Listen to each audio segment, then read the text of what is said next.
അസ്സലാമു അലൈക്കും വറഹ്മത്തുള്ളാഹി വബറകാതുഹു. പ്രിയപ്പെട്ട സുഹൃത്തുക്കളെ, നേരത്തെ സൂചിപ്പിച്ചതുപോലെ പരീക്ഷകളൊക്കെ പരീക്ഷണ കാലഘട്ടങ്ങളായി മാറിക്കൊണ്ടിരിക്കുകയാണ്.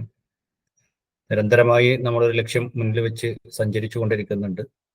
എന്നാലും പലപ്പോഴും നമ്മുടെ കൂട്ടിക്കിഴിക്കലുകൾക്ക് വിപരീതമായിട്ട് പരീക്ഷകൾ നമ്മളെ പരീക്ഷിച്ചു കൊണ്ടിരിക്കുന്ന ഒരു സാഹചര്യം നിലവിലുണ്ട് എന്ന് നിങ്ങൾക്കും അറിയാം, എനിക്കും അറിയാം. നിലവിൽ കഴിഞ്ഞ പരീക്ഷ നമ്മളെ എവിടെയാണ് പിഴപ്പിച്ചത്?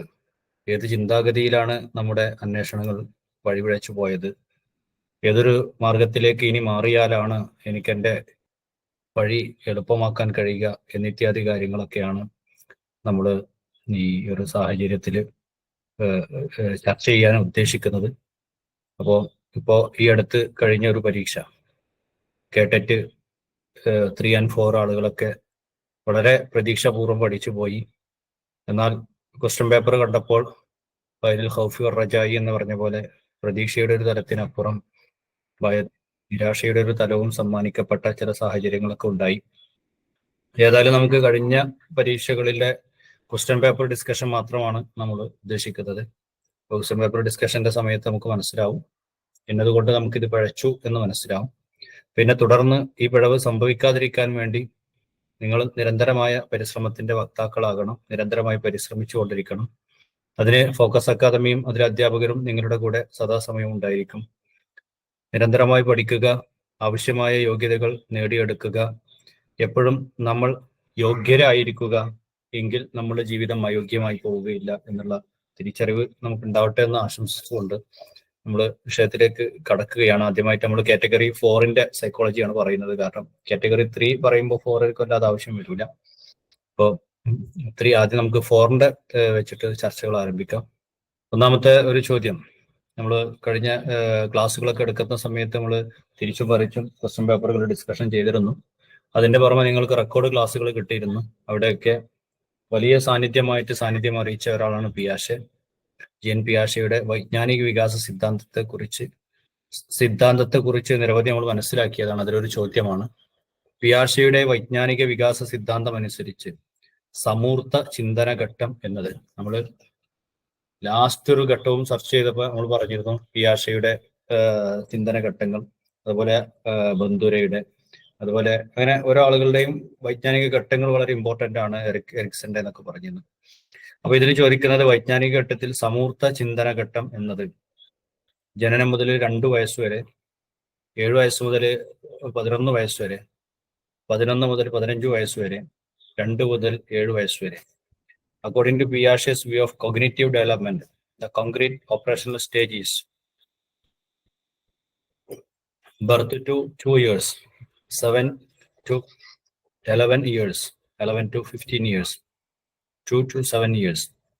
ഇതിൽ നമ്മുടെ ചിന്തകൾക്ക് നമ്മൾ ഉദാഹരണങ്ങളൊക്കെ പറയുന്നു. പൂച്ചയെ കണ്ടിട്ടുണ്ടെങ്കിൽ പൂച്ചയേക്കാൾ കുറച്ച് വലുപ്പമുള്ള പൂച്ചയുടെ രൂപമുള്ള ഒരു ജീവിയെ കണ്ടിട്ടുണ്ടെങ്കിൽ അത് കടുവയെന്ന് മനസ്സിലാക്കുന്നതോടുകൂടി പൂച്ച വേറെയാണ്, കടുവ വേറെയാണ് എന്നുള്ള സമൂർത്തമായ ചിന്ത വരുന്ന ഒരു കാലഘട്ടം എന്ന് പറയുന്നത് ബാല്യത്തിന്റെ പിൽക്കാല ബാല്യം, മധ്യബാല്യം എന്നൊക്കെ പറയുന്ന കാലഘട്ടം വരെ ഉൾക്കൊള്ളുന്ന 7 മുതൽ 11 വയസ്സ് വരെയാണ്.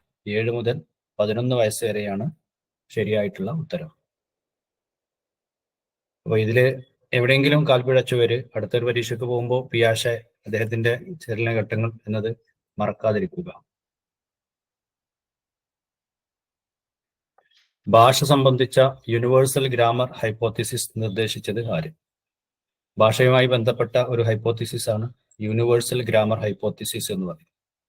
നമ്മളതിനെ വേറൊരു രീതിയിലൊക്കെ ഡിഫൈൻ ചെയ്തിരുന്നു. ലാഡ് എന്ന് പറയുന്ന ലാംഗ്വേജ് അക്വിസിഷൻ ഡിവൈസ് എന്ന് പറയുന്ന ഒരു ഉപകരണം എന്നല്ല, അങ്ങനെ ഒരു വസ്തുത സർവരുടെയും തലച്ചോറിന്റെ ഭാഗമായിട്ട് സൃഷ്ടിക്കപ്പെട്ടിട്ടുണ്ട്, നാച്ചുറലി സൃഷ്ടിക്കപ്പെട്ടിട്ടുണ്ട്.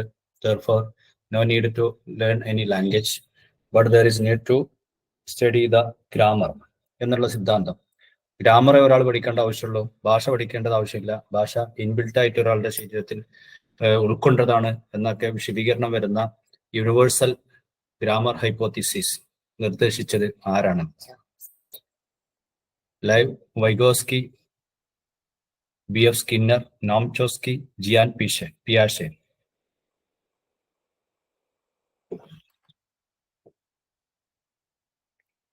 നിങ്ങൾക്ക് ടൈപ്പ് ചെയ്യാം. ഞാൻ മൈക്ക് ഓണാക്കാൻ പറയുന്നില്ല. ഓക്കെ അല്ലേ? ക്ലിയർ അല്ലേ? കേൾക്കുന്നില്ലേ? വോയിസ് മുറിയുന്ന സമയത്ത് ഒരാൾ ഇത് ഓണാക്കിയിട്ട് പറയണം. കാരണം തുടക്കത്തിൽ എന്തോ ഒരു അറിവ് കാണിച്ചിട്ടുണ്ട്. അത് പിന്നീട് എപ്പോഴെങ്കിലും വന്നാൽ ഞാൻ അറിയില്ല. കാരണം ഞാൻ നിങ്ങൾ കേൾക്കുന്നുണ്ട് എന്നുള്ള രീതിയിൽ ഇങ്ങനെ പറഞ്ഞു പോകും.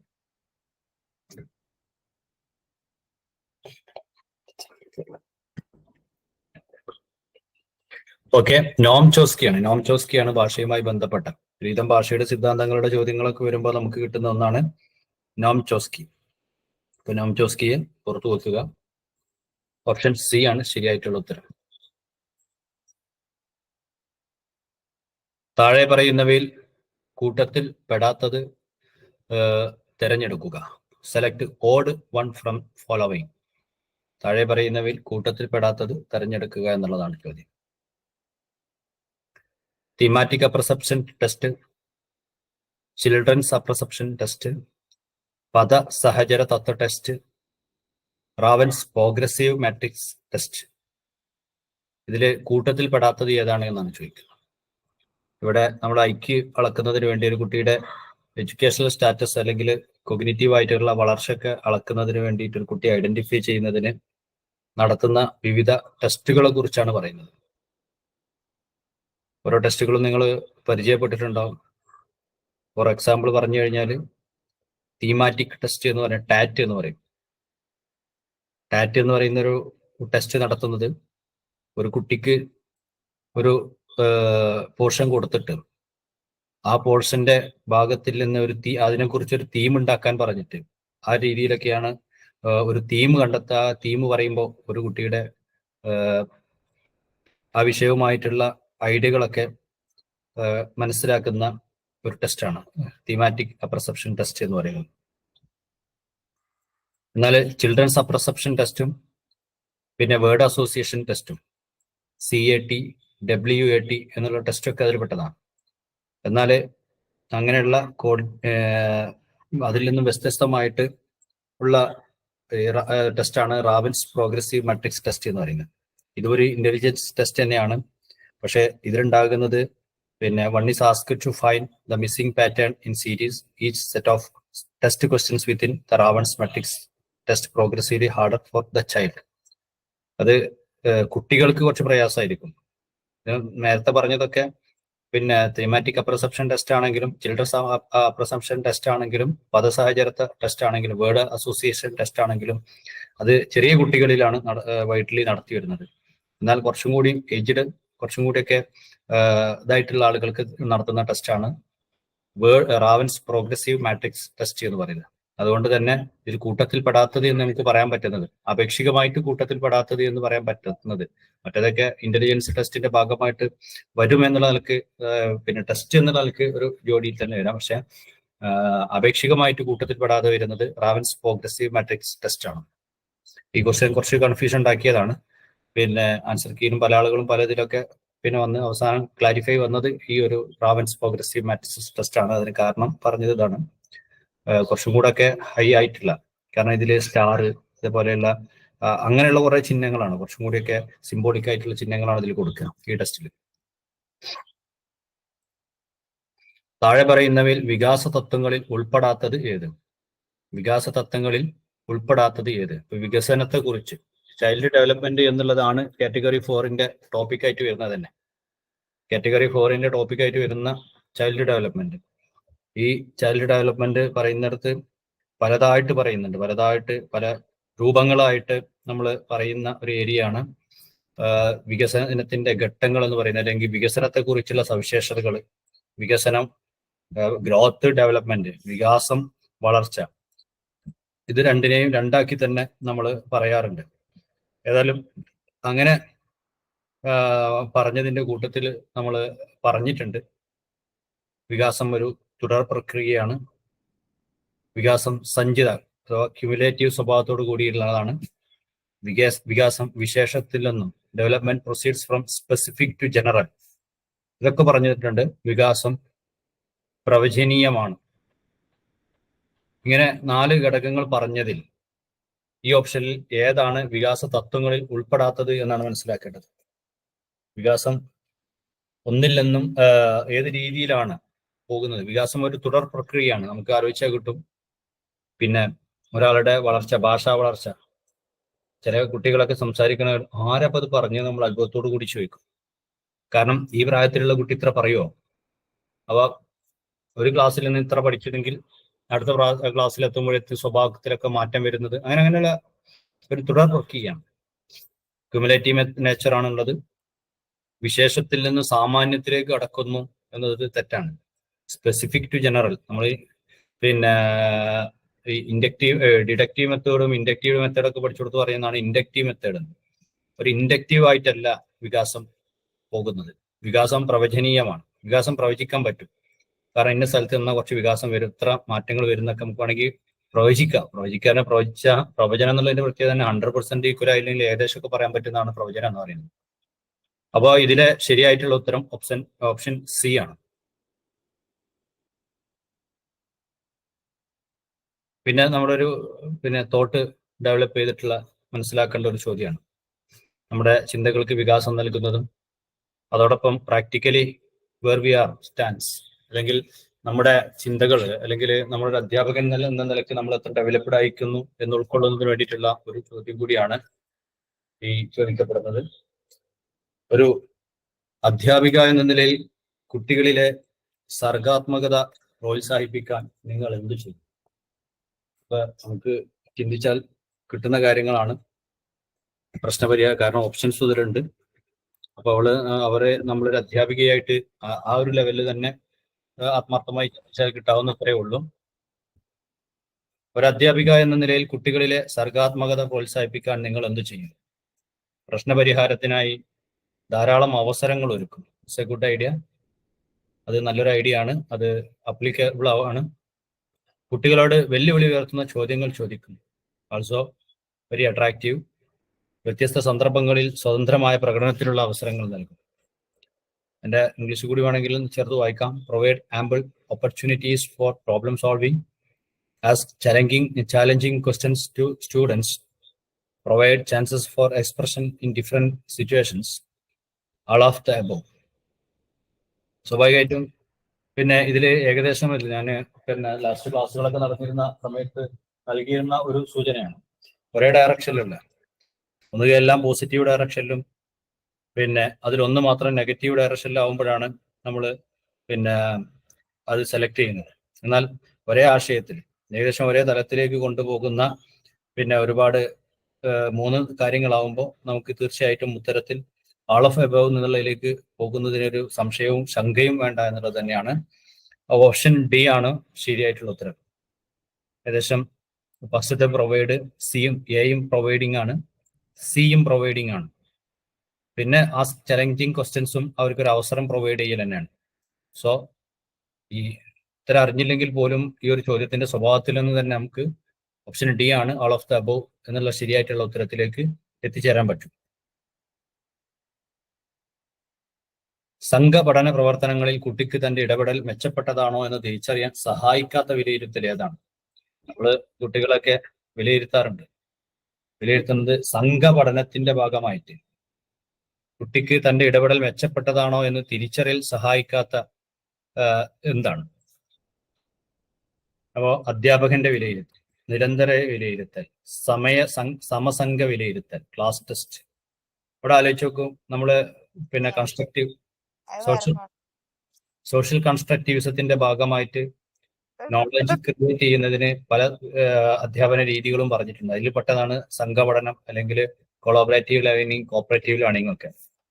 അങ്ങനെ വരുന്ന സമയത്ത് ആ കോപ്പറേറ്റീവ് ലേണിംഗും കൊളാബറേറ്റീവ് ലേണിംഗിലും അതിന്റെ റിസൾട്ട് ഔട്ട് ആവുന്നത് ഇവാലുവേഷൻ ബൈ ദ ടീച്ചർ, ഗ്രൂപ്പുകളായിട്ട് തിരിച്ച് അതിനൊരു മാർക്ക് ഇടുന്ന സ്വഭാവമുണ്ട്. ടീച്ചറുടെ ഒരു വിലയിരുത്തൽ അത് കുട്ടിക്ക് മനസ്സിലാവും. ആ അധ്യാപകന്റെ അങ്ങനെ ചെയ്തത് ശരിയായിട്ട്, ഈ ഗ്രൂപ്പ് ചെയ്തത് ശരിയായി, ആ ഗ്രൂപ്പിന്റെ ആക്ടിവിറ്റീസ് ഒക്കെ ശരിയായി എന്ന് പറയാം. കണ്ടിന്യൂസ് ഇവാലുവേഷൻ, തുടർച്ചയായി നിരന്തരമായിട്ടുള്ള അവിടെ ശരിയായോ, ഇവിടെ ശരിയായോ, ഓക്കെ ആണോ, അപ്പൊ നിങ്ങൾക്ക് കിട്ടുന്നുണ്ടോ, ഞങ്ങൾക്ക് കിട്ടുന്നുണ്ടല്ലോ, ആ രീതിയിലുള്ള വിലയിരുത്തൽ it's very effective. Peer evaluation, സമസംഘ വിലയിരുത്തൽ. സമസംഘം എന്ന് പറയുന്നതിന്റെ അർത്ഥം തന്നെ നമുക്ക് ആലോചിച്ചാൽ കിട്ടും. നമ്മുടെ കൂട്ടത്തിൽ പിയർ ഗ്രൂപ്പ് എന്ന് പറഞ്ഞിട്ടുണ്ടെങ്കിൽ നമ്മൾ സമപ്രായക്കാരായിട്ടുള്ള, നമ്മൾ ഒരു ക്ലാസ്സിലാണെങ്കിൽ ആ ക്ലാസ്സിലുള്ള ആളുകൾ, ബി എഡ് ചെയ്യുന്നവരാണ് ആ ബി എഡ് ചെയ്യുന്ന ആളുകൾ, ആ സംഘത്തിന്റെ എടാ നിങ്ങൾ നീ ചെയ്തത് വളരെ ഇതായിട്ടാണ്, നല്ല എഫക്റ്റീവ് ആയിരുന്നു, നിന്റെ ടീച്ചിങ് നന്നായിരുന്നു എന്നൊക്കെ പറയുന്നുള്ള ആ വിലയിരുത്തലാണ്. ഇതൊക്കെ പിന്നെ മെച്ചപ്പെട്ടതാണോ എന്ന് തിരിച്ചറിയാൻ കുട്ടിയെ സഹായിക്കുന്നതാണ്. സഹായിക്കാത്തത് ക്ലാസ് ടെസ്റ്റ് ആണ്. ക്ലാസ് ടെസ്റ്റിൽ അപ്പോൾ ഒരു പക്ഷേ റെഡിമെയ്ഡ് ക്വസ്റ്റ്യൻസും പിന്നെ അങ്ങനെയുള്ള തന്റെ ഇടപെടലിനെ കുറിച്ചല്ല, താൻ പഠിച്ചതിനെ കുറിച്ച് മാത്രമാണ് അതിൽ വരുന്നത്. തിയററ്റിക്കൽ ആവുമ്പോൾ പ്രാക്ടിക്കലായി മനസ്സിലാക്കുന്നതിന്റെ ഒരു ഇതുണ്ടാവില്ല. അപ്പൊ ഇതിൽ തന്നെ നമ്മൾ നേരത്തെ പറഞ്ഞ ഒരു തിയറി വെച്ച് നോക്കുകയാണെങ്കിൽ തന്നെ പിന്നെ ഇവിടെ നോക്കിയാൽ നമുക്ക് കാണാൻ പറ്റും എല്ലാം ഒരു കോമൺ ആയിട്ടുള്ള പ്രാക്ടിക്കൽ ആയിട്ടുള്ള ഒന്നാണ്. ഒന്ന് മാത്രം ഒരു തിയററ്റിക്കൽ ലെവലിലേക്ക് പോകുന്നു.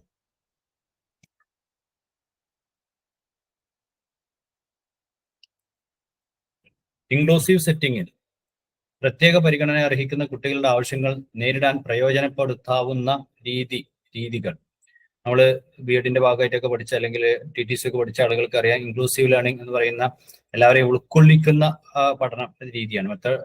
അതിൽ നമുക്ക് എല്ലാ സ്പെഷ്യൽ പരിഗണന, ഇൻക്ലൂസീവ് എന്ന് പറഞ്ഞിട്ടുണ്ടെങ്കിൽ വളരെ വീക്കായുള്ളവരെയും ഉൾക്കൊള്ളിക്കണം, പിന്നെ എന്താ പറയാ മെന്റലി ഡിസാബിൾഡ് ആയിട്ടുള്ള ആളുകളുടെ, പിന്നെ അതേപോലെ ഡിഫറൻഷ്യലി ആബിൾഡ് ആയിട്ടുള്ള ആളുകളൊക്കെ നമ്മൾ ഇൻക്ലൂഡ് ചെയ്തിട്ട് ചെയ്യുന്ന ഒരു സാധനമാണല്ലോ. അപ്പൊ അതില് നമുക്ക് ഇൻക്ലൂസീവ് സെറ്റിംഗ് പ്രത്യേക പരിഗണന അർഹിക്കുന്ന കുട്ടികളുടെ ആവശ്യങ്ങൾ നേരിടാൻ പ്രയോജനപ്പെടുത്താവുന്ന രീതികൾ, ഇതും ഒരു ഇൻഫോർമാറ്റീവ് ക്വസ്റ്റ്യൻ ആണ്. നമ്മള് അസിസ്റ്റീവ് ടെക്നോളജി അസിസ്റ്റ് ചെയ്യുക എന്നുള്ളത് തന്നെ എല്ലാത്തിനും സഹായിക്കുക. അതുപോലെ ഇൻഡിവിജ്വലൈസ്ഡ് ഇൻസ്ട്രക്ഷൻ, ഇൻക്ലൂസീവ് ലേണിംഗ് ആവുന്ന സമയത്ത് ക്ലാസ്സിൽ മൊത്തത്തിൽ നമ്മൾ പഠിപ്പിച്ചാൽ മാത്രം മതിയാവില്ല.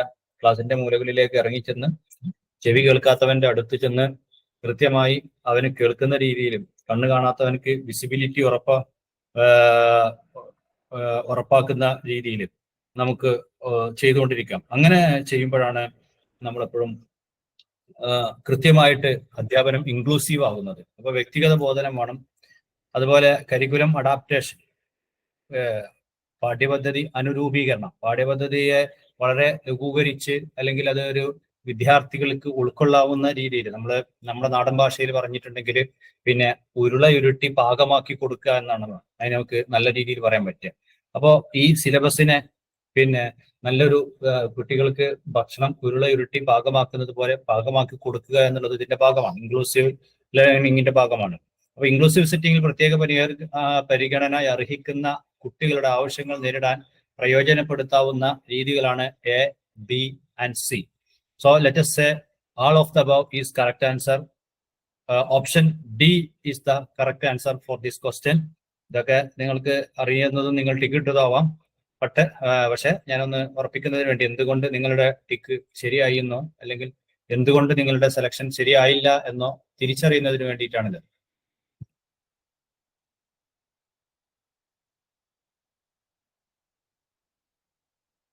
റിജുവിന് തന്റെ ഇഷ്ട സിനിമാ താരത്തിനോട് കടുത്ത ആരാധനയാണ്. താരത്തിന്റെ സ്റ്റൈൽ, സ്വഭാവ സവിശേഷത എന്നിവ അവൻ അനുകരിക്കുന്നു. റിജു പ്രകടിപ്പിക്കുന്ന സമയോജന തന്ത്രം, കുറച്ച് സമയോജന തന്ത്രങ്ങളെ കുറിച്ച് നമ്മൾ പറഞ്ഞിരുന്നു.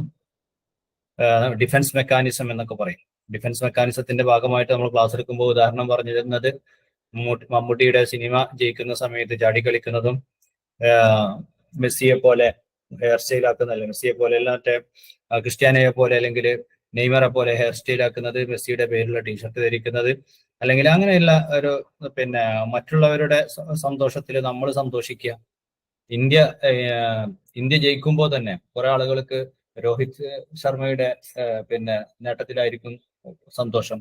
ചില ആളുകൾക്ക് ഇന്ത്യ ജയിച്ചാലും വിരാട് കോഹ്ലി സെഞ്ചുറി ഇല്ലല്ലോ അല്ലെങ്കിൽ ഇന്നയാൾക്ക് വിക്കറ്റ് കിട്ടിയില്ലല്ലോ എന്ന സങ്കടം ഉണ്ടാവും. അപ്പൊ മറ്റുള്ളവരുടെ ആ ഒരു ഇതിനെ കുറിച്ച് നമ്മൾ പറഞ്ഞിരുന്നു.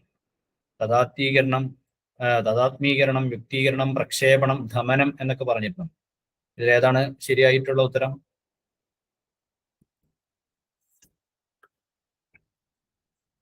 നിങ്ങൾ കണ്ടെത്തിയിട്ടുണ്ടാവുമെന്ന് വിചാരിക്കുന്നു. ഐഡന്റിഫിക്കേഷൻ എന്നുള്ളതാണ്. താതാത്മീകരണം എന്നുള്ളതാണ്. യുക്തീകരണം പിന്നെ നമുക്ക് വളരെ സിമ്പിളായിട്ട് ചിന്തിച്ചാൽ കിട്ടുന്നതാണ്. യുക്തീകരണം എന്ന് പറയുന്നതിന് മറ്റൊരു വശം പറഞ്ഞാലാണ് പെട്ടെന്ന് മനസ്സിലാവുക. യുക്തീകരണത്തിന്റെ മറ്റൊരു വശം നമ്മൾ പറഞ്ഞത് ന്യായീകരണം എന്നാണ്. അതിന് 2 ഉദാഹരണങ്ങളൊക്കെ പറഞ്ഞു. തോലിക്കുന്ന മുന്തിരിങ്ങ, മതിക്കുന്ന നാരങ്ങ എന്നുള്ള രീതിയിലൊക്കെ നമ്മൾ പറഞ്ഞിരുന്നു.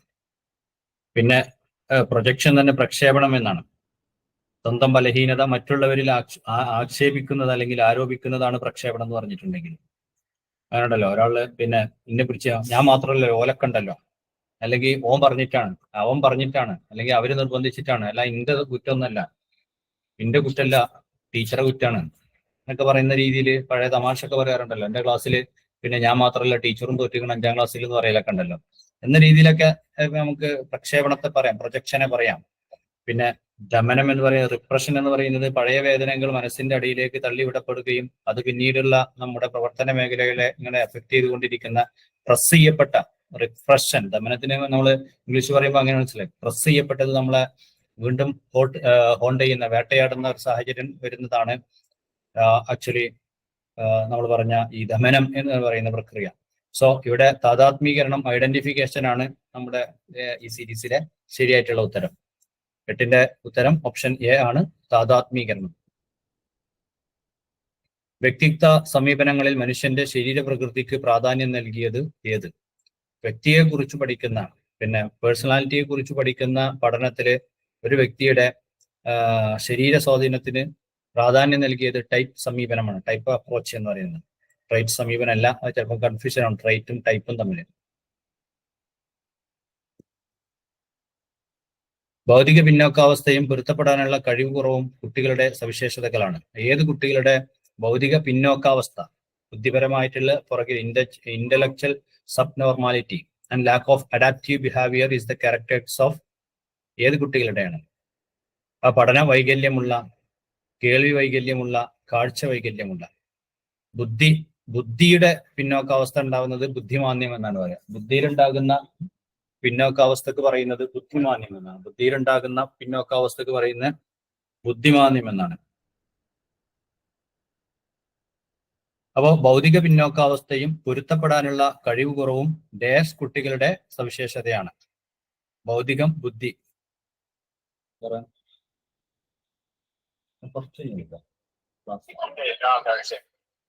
ഓക്കെ,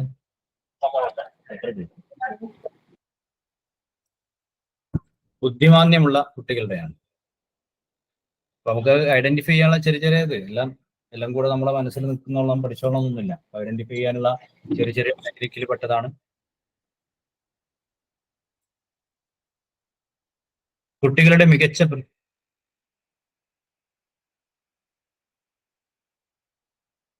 മികച്ച പ്രകടനങ്ങളുടെ തെരഞ്ഞെടുത്ത ശേഖരത്തെ വിശേഷിപ്പിക്കാവുന്നത്.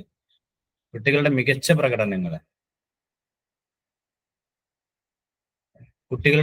പ്രകടനങ്ങളെ മാത്രം നമ്മളെ റെക്കോർഡ് ചെയ്യുന്നതിന്റെ പല രീതികൾ പറയുന്നുണ്ട്. Anecdotal record, each and every moment record ചെയ്യലുണ്ട്. ക്യുമുലേറ്റീവ് റെക്കോർഡ്, കണ്ടിന്യൂസ്ലി ഇങ്ങനെ ഓരോ പേജിലും പിന്നെ പ്രത്യേകം കൊടുത്ത് റെക്കോർഡ് ചെയ്യലുണ്ട്. പോർട്ട്ഫോളിയോ ഉണ്ട്, ലോഗ് ബുക്ക് ഉണ്ട്. ഇതൊക്കെ കുട്ടികളെ കുറിച്ചുള്ള റെക്കോർഡിംഗ് ബുക്സ് ആണ്. നമുക്ക് മനസ്സിലാക്കേണ്ടത് പിന്നെ റെക്കോർഡിംഗ് മുതൽ എഴുതൽ മുതൽ ക്ലാസ് റൂം മുതലുള്ള കാര്യങ്ങളൊക്കെ അതിനെ കുറിച്ചൊക്കെ എല്ലാത്തിനെയും കുറിച്ച് ചെറിയൊരു ധാരണ എന്നുള്ളതിന്റെ ഭാഗമായിട്ടാണ്. അപ്പൊ ഇത് റെക്കോർഡിങ്ങിന്റെ ഭാഗമായിട്ട് നമ്മൾ ചെയ്യുന്നതില് തെരഞ്ഞെടുത്ത ശേഖരത്തെ വിശേഷിപ്പിക്കാവുന്നത്, തെരഞ്ഞെടുത്ത കഴിവുകളെ മാത്രം റെക്കോർഡ് ചെയ്യുന്നതിന് വിശേഷിപ്പിക്കാവുന്നത് പിന്നെ പോർട്ട്ഫോളിയോ ആണ്. ഓപ്ഷൻ സി ആണ് ശരിയായിട്ടുള്ള ഉത്തരം, പോർട്ട്ഫോളിയോ. അപ്പൊ ഇതൊക്കെ ഇപ്പൊ നിങ്ങൾ നോട്ട് ചെയ്താൽ മതി. ഇപ്പൊ നമുക്ക് ഇതിന്റെ ഭാഗമായിട്ട് ഓരോന്നും വിശദീകരിക്കാൻ പറ്റില്ല. നമ്മളെ കഴിഞ്ഞ വീഡിയോ ക്ലാസ്സുകളിലൊക്കെ ഇത് ഓരോന്നും വിശദീകരിച്ച വീഡിയോ ക്ലാസ് ഫോക്കസിൽ അവൈലബിൾ ആണ്. പിന്നെ നമ്മൾ ഇനി അടുത്ത ബാച്ചിന് ഇത് ചെയ്യുന്ന സമയത്ത് നമ്മൾ ഡീറ്റെയിൽഡ് ആയിട്ട് ഇതിൽ പറഞ്ഞ ഓരോ കാര്യങ്ങളും വിശദീകരിക്കുകയും നോട്ട് കൊടുക്കുകയൊക്കെ ചെയ്യും. ക്ലാസ്സിൽ ഇടയ്ക്കിടയ്ക്ക് അസാധാരണ ചോദ്യങ്ങൾ ചോദിക്കുകയും പഠന പ്രശ്നങ്ങൾ പുതിയ രീതിയിൽ പരിഹരിക്കുകയും ചെയ്യുന്ന ഒരു കുട്ടിയെ ഏത് ഗണത്തിൽ ഉൾപ്പെടുത്താം? ഇടയ്ക്കിടെ ചോദ്യങ്ങളൊക്കെ ചോദിക്കും. പിന്നെ പഠന വ്യത്യസ്ത കാഴ്ചപ്പാടുകളോട് കൂടെ പലതിനെയും കാണും. നമ്മൾ പറഞ്ഞു വൈബ്രജന്റ് അല്ലെങ്കിൽ വിഭ്രഞ്ജിതമായിട്ടുള്ള ചിന്തകളും ആശയങ്ങളും ഒക്കെയുള്ള ആളുകൾക്ക് നമ്മൾ പറയുന്ന ഒരു ഏരിയ തന്നെ പറഞ്ഞിട്ടുണ്ടായിരുന്നു, സർഗാത്മകത എന്ന് പറഞ്ഞിട്ട്. അപ്പൊ വ്യത്യസ്തമായ രീതിയിൽ ചിന്തിക്കുകയും പരിഹരിക്കുകയും പ്രശ്നപരിഹാരം നടത്തുകയൊക്കെ ചെയ്യുന്നത് ലോ അച്ചീവർ അല്ല, ഹൈ അച്ചീവർ അല്ല, ക്രിയേറ്റീവ് എന്നാണ് അതിന് പറയാം. ക്രിയേറ്റീവ്, സർഗാത്മകതയുള്ളവൻ അല്ലെങ്കിൽ സർഗാത്മകതയുള്ളവൾ. ഓപ്ഷൻ സി ആണ് ശരിയായിട്ട് ഉത്തരം. അങ്ങനെ ഡിഫറെന്റ് ആയിട്ടുള്ള കാര്യങ്ങളെ പല കോണിലൂടെ നോക്കി കാണാനും ചിന്തിക്കാനും കഴിവുള്ളതിന് പറയുന്നത് അങ്ങനെ. ചുവടെ കൊടുത്തിരിക്കുന്നതിൽ ഒരു കുട്ടിയുടെ ആത്മാഭിമാനത്തെ ഏറ്റവും കുറവ് സ്വാധീനിക്കുന്നത് ഏത്? ഒരു കുട്ടിയുടെ ആത്മാഭിമാനത്തെ ഏറ്റവും കുറവ് സ്വാധീനിക്കും. ഓക്കെ, അധ്യാപികയുടെ അംഗീകാരം വളരെയധികം സ്വാധീനിക്കും. അതാണ് നമ്മൾ മനസ്സിലാക്കേണ്ടത്. കൂട്ടുകാരുടെ സ്വാധീനം നന്നായിട്ട് സ്വാധീനിക്കും. രക്ഷാകർതൃത്വ രീതികൾ നന്നായിട്ട് സ്വാധീനിക്കും. എന്നാൽ സാമൂഹിക സാമ്പത്തിക നിലവാരം ഇത് കുറവേ ഉള്ളൂ, അല്ലാതെ സ്വാധീനിക്കില്ല എന്നല്ല, കുറവേ ഉള്ളൂ. കാരണം സാമൂഹിക സാമ്പത്തിക നിലവാരത്തില് വളരെ താഴ്ന്ന ഘട്ടത്തിലുള്ള ആളുകൾ പഠിച്ച് വളരെ ഉഷാറായിട്ട് എത്തുന്നത് നമ്മൾ കാണുന്നുണ്ട്. സാമ്പത്തിക നിലവാരം. അവനവനെ അറിയുക എന്ന ആശയം ബഹുമുഖ ബുദ്ധിയുടെ ഏത് ഘടകവുമായി ബന്ധപ്പെട്ടിരിക്കുന്നു? അപ്പം നമ്മുടെ മൾട്ടിപ്പിൾ ഇന്റലിജൻസിന്റെ ഭാഗമായിട്ട് വരുന്നതാണ്. അല്ലെങ്കിൽ നമ്മൾ പഠന രീതി തന്നെ പറയുന്നിടത്ത് സൈക്കോളജിക്കലായിട്ട് എങ്ങനെ പഠിക്കും എന്നുള്ളത് പറയുന്നിടത്ത് തന്നെ നമ്മൾ പറഞ്ഞ ഒരു കാര്യമാണ് ഇൻട്രോസെപ്ഷൻ മെത്തേഡ് എന്നുള്ളത്. ഇൻട്രോസെപ്ഷൻ മെത്തേഡിന്റെ ഒരു ഡിഫൈനേഷൻ പറയുന്നത് ആണ് നമ്മൾ ഇവിടെ ഉദ്ദേശിക്കേണ്ടത്. അപ്പൊ ബഹുമുഖ ബുദ്ധിയുടെ ഏത് ഘടകവുമായി ബന്ധപ്പെട്ട് കിടക്കുന്നു എന്നാണ്. വ്യക്ത്യാന്തര ബുദ്ധി, അന്തർവൈയക്തിക ബുദ്ധി, ഭാഷാപര ബുദ്ധി, സാമൂഹിക ബുദ്ധി. വ്യക്ത്യാന്തര ബുദ്ധി നമ്മൾ സാധാരണ പറയാറുണ്ട്. ഇന്റർ ആൻഡ് ഇൻട്രാ എന്നുള്ളത് നമ്മൾ ആലോചിച്ച് നോക്കിയാൽ മതി. അപ്പൊ ഇന്റർനാഷണൽ എന്ന് പറഞ്ഞാൽ എന്താ? അന്തർദേശീയം എന്ന്. അതായത് രാഷ്ട്രത്തിന്റെ പുറത്തുള്ള രാജ്യങ്ങളുടെയും കാര്യങ്ങളൊക്കെ ഇതാക്കുമ്പോഴാണ് ഇന്റർനാഷണൽ ആവുന്നത്. എന്താ ഇൻട്രാ നാഷണൽ എന്ന് പറഞ്ഞാൽ എന്താ? രാജ്യത്തിന്റെ അകത്തുള്ളതിനാണ് ഇൻട്രാ നാഷണൽ എന്ന് പറയുന്നത്. അഥവാ ഒരു വ്യക്തിയുടെ സ്വന്തം അകത്തുള്ള കാര്യങ്ങളെ കുറിച്ച്, അഥവാ ഇൻട്രാ പേഴ്സണൽ എന്ന് പറയുന്നത്. ഇൻട്രാ എന്നുള്ള വാക്കിന്റെ ഒരു അർത്ഥം മനസ്സിലാക്കിച്ചാൽ മതി. അന്തർവൈയക്തിക ബുദ്ധി. ഓപ്ഷൻ ബി ആണ് ശരിയായിട്ടുള്ള ഉത്തരം. സാധാരണ ഇതിൽ അങ്ങനെ പറയാറുണ്ട്. ഇതിന് പറയുന്ന വേറൊരു പേര് ഇൻട്രോസെപ്ഷൻ മെത്തേഡ് എന്ന് പറഞ്ഞു. ഇൻട്രോസെപ്ഷൻ തന്നെ സ്വന്തത്തിലേക്ക് തന്നെ നോക്കുക, അതാണ് ഇൻട്രാ പേഴ്സണൽ ഇന്റലിജൻസ് പറയുന്നത്. അപ്പൊ അതിന്റെ ഭാഗമാണ് നോ വൺ സെൽഫ്. ഒരാൾക്ക് സ്വന്തത്തെ അറിഞ്ഞ് സ്വന്തത്തിന്റെ ആംഗിളിലൂടെ നോക്കുക എന്നൊക്കെ പറഞ്ഞ് കുറെ കാര്യങ്ങൾ അവിടെ വിശദീകരിക്കുന്നുണ്ട്. കുട്ടിയുടെ ഭാഷാ വികാസവുമായി ബന്ധപ്പെട്ട് വൈഗോസ്കിയുടെ ആശയങ്ങളുമായി പൊരുത്തപ്പെടാത്ത പ്രസ്താവന തിരഞ്ഞെടുക്കുക. നമ്മൾ കുട്ടിയുടെ ആശയവുമായി ബന്ധപ്പെട്ട് ചർച്ച ചെയ്യുന്ന സമയത്ത് ഇതിലെ പൊരുത്തപ്പെടാത്തത് വിശദീകരിക്കുക എന്നാണ് പറയുന്നത്. 1.5 വയസ്സിന് ശേഷം കുട്ടിയുടെ ഭാഷാവികാസവും ചിന്താവികാസവും ഒന്നിക്കുകയും കുട്ടി ഭാഷ ഉപയോഗിച്ച് ചിന്തിക്കാൻ ചെയ്യുകയും ചെയ്യുന്നു. കുട്ടിയുടെ ഭാഷാവികാസവും ചിന്താവികാസവും ജീവിതാവസാനം വരെ സ്വതന്ത്രമായി തുടരുന്നു. അപ്പോൾ തന്നെ ഒരു കോൺട്രാഡിക്ഷൻ വന്ന് ഒന്ന് തുടങ്ങുന്നു, ഒന്ന് അതിങ്ങനെ നീണ്ടു കിടക്കുന്നു എന്നുള്ള. ഭാഷാവികാസവും ചിന്താവികാസവും സമാന്തരമായി സംഭവിക്കുന്നു, അതും ഓക്കെയാണ്. ഭാഷാവികാസം ചിന്താവികാസത്തെ സ്വാധീനിക്കുകയില്ല. Option B, C, D. നമ്മള് അങ്ങനെ അദ്ദേഹത്തിന്റെ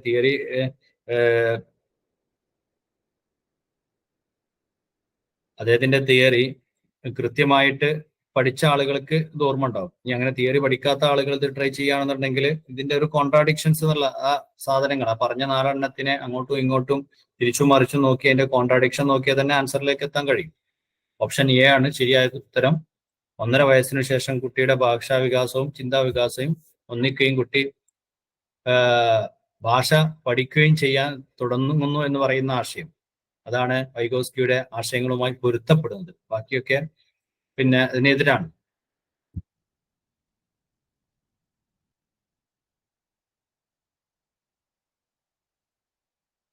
ഓക്കെ, താഴെ പറയുന്ന പ്രസ്താവനയിൽ നോക്കൂ. താഴെ പറയുന്ന പ്രസ്താവനകളിൽ പഠന വൈകല്യമുള്ള കുട്ടികളുടെ സവിശേഷത അല്ലാത്തത്. വായനയിലും എഴുത്തിലുമുള്ള വൈകല്യങ്ങൾ.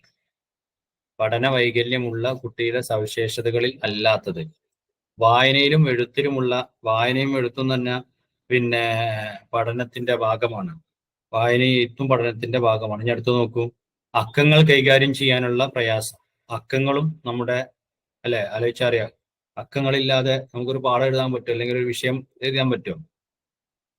ചില വിഷയങ്ങളിലെ താഴ്ന്ന പഠന നേട്ടം എന്നാണ് പറയുന്നെങ്കിലും താഴ്ന്ന പഠന നേട്ടം എന്ന് പറഞ്ഞാല് അയാളുടെ ഒരു ഇന്റലിജൻസ് ലെവല് താഴ്ന്നു നിൽക്കുക, പഠനത്തിലെ നേട്ടം കൈവരിക്കുക എന്നുള്ളത്. അതിന്റെ ഇംഗ്ലീഷ് നോക്കി ഒന്നുകൂടി പെട്ടെന്ന് മനസ്സിലാവും. Low achievements in certain subjects. ചില വിഷയങ്ങളും എല്ലാം ശോഭിക്കാൻ കഴിയില്ല എന്നുള്ളത്. അതൊക്കെ പഠന വൈകല്യമുള്ള കുട്ടികളുടെ പ്രശ്നമാണ്. ചില വിഷയങ്ങളിൽ ഷൈൻ ചെയ്യാൻ പറ്റില്ല. താഴ്ന്ന ഭൗതിക നിലവാരം, ഭൗതിക അല്ല, നമ്മൾ ശ്രദ്ധിക്കണം, ഭൗതിക നിലവാരം, താഴ്ന്ന ഭൗതിക നിലവാരം. അപ്പോ പിന്നെ പഠന വൈകല്യമുള്ള കുട്ടിയുടെ സവിശേഷത അല്ല ഭൗതിക നിലവാരം എന്നുള്ളത്. അപ്പോൾ ഇന്റലക്ച്വൽ ലെവലാണ് ലോ ഇന്റലക്ച്വൽ ലെവൽ എന്നുള്ളത്. ലോ ഇന്റലക്ച്വൽ ലെവലിലുള്ള ആളുകളും പിന്നെ നമ്മൾ IQ എന്നൊക്കെ പറയുമല്ലോ, അവർക്ക് ചിലപ്പോൾ പഠന വൈകല്യം ഉണ്ടായിക്കൊള്ളുന്നില്ല. അവർ നന്നായിട്ട് പഠിക്കുന്ന, ഒരു പരിശ്രമിച്ച് പഠിക്കുന്ന രീതിയിലേക്ക് എത്താൻ സാധ്യതയുണ്ട്. ഓപ്ഷൻ ഡി ആണ് ശരിയായിട്ടുള്ള ഉത്തരം. ശരിയായ രീതിയിൽ ചേർത്തുവെച്ചത് തെരഞ്ഞെടുക്കുക. ഓരോന്നിങ്ങനെ നോക്കാം. നിരീക്ഷണ പഠനം ഓസുബലിന്റെ ആണ്, ബിയോ സ്കിന്നർ എന്നാ കൊടുത്തുള്ളത്. പിന്നെ ശ്രമപരാജയ പഠനം, trial and error theory, EL തൊണ്ടേക്കിന്റെ ആണ്. അപ്പോൾ ഓരോന്നിങ്ങനെ നോക്കുക. നമ്മൾ ആ ഒരു രീതിയിൽ തന്നെ നോക്കിയിട്ട് ഇങ്ങനെ പോയിട്ടുണ്ടെങ്കിൽ നമ്മൾ യഥാർത്ഥ ഓപ്ഷനിലേക്ക് എത്തും. അപ്പൊ ആദ്യം തന്നെ നമ്മൾ നിരീക്ഷണ പഠനം അല്ലാന്ന് കിട്ടി. പിന്നെ അടുത്തതിൽ നമുക്ക് കിട്ടി. ഇനി അടുത്തത് ഇൻസ്ട്രുമെന്റൽ ലേണിംഗ്.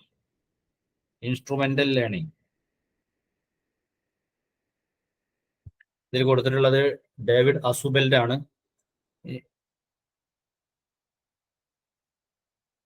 നമ്മൾ നേരത്തെ അസുബലിന്റെ തിയറി പറഞ്ഞു. അസുബലിന്റെ തിയറി ഒബ്സർവേഷണൽ ലേണിംഗ് ആണ്.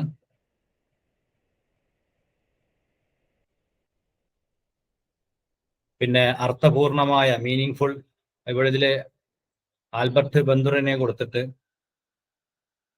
കൊടുത്തിട്ടുള്ളത് ഇൻസ്ട്രുമെന്റൽ ലേണിങ്ങും പിന്നെ തൊണ്ടൈക്കിന്റെ വരുന്നുണ്ട്. പിന്നെ അർത്ഥപൂർണമായ ഗ്രഹണ പഠനം, അതും ഓസുബലിന്റെ ആണ്. അപ്പൊ അങ്ങനെ ഓസുബലിന്റെയും തൊണ്ടൈക്കിന്റെയാണ് ഏകദേശമൊക്കെ കൊടുത്തിട്ടുള്ളത്. ഏതായാലും പിന്നെ ഇവിടെ ശരിയായ ജോഡി എന്ന് പറയുന്നത് ഓപ്ഷൻ ബി ആണ്, ശ്രമ പരാജയ പഠനം. ഇനി കുറച്ച് തിയറികൾ തന്നിട്ട് താഴെ പറയുന്നവയിൽ ജെറോം എസ് ബ്രൂണറുടെ ബ്രൂണറിന്റെ സംഭാവന ഏത്? ഓപ്ഷൻ എ കണ്ടെത്തൽ പഠനം, ഓപ്ഷൻ ബി ഉൾക്കാഴ്ച പഠനം, ഓപ്ഷൻ സി നിരീക്ഷണാത്മക പഠനം, ഓപ്ഷൻ ഡി ശ്രമ പരാജയ പഠനം. ഓപ്ഷൻ എ കണ്ടെത്തൽ പഠനമാണ് ഇന്ന് ഏറ്റവും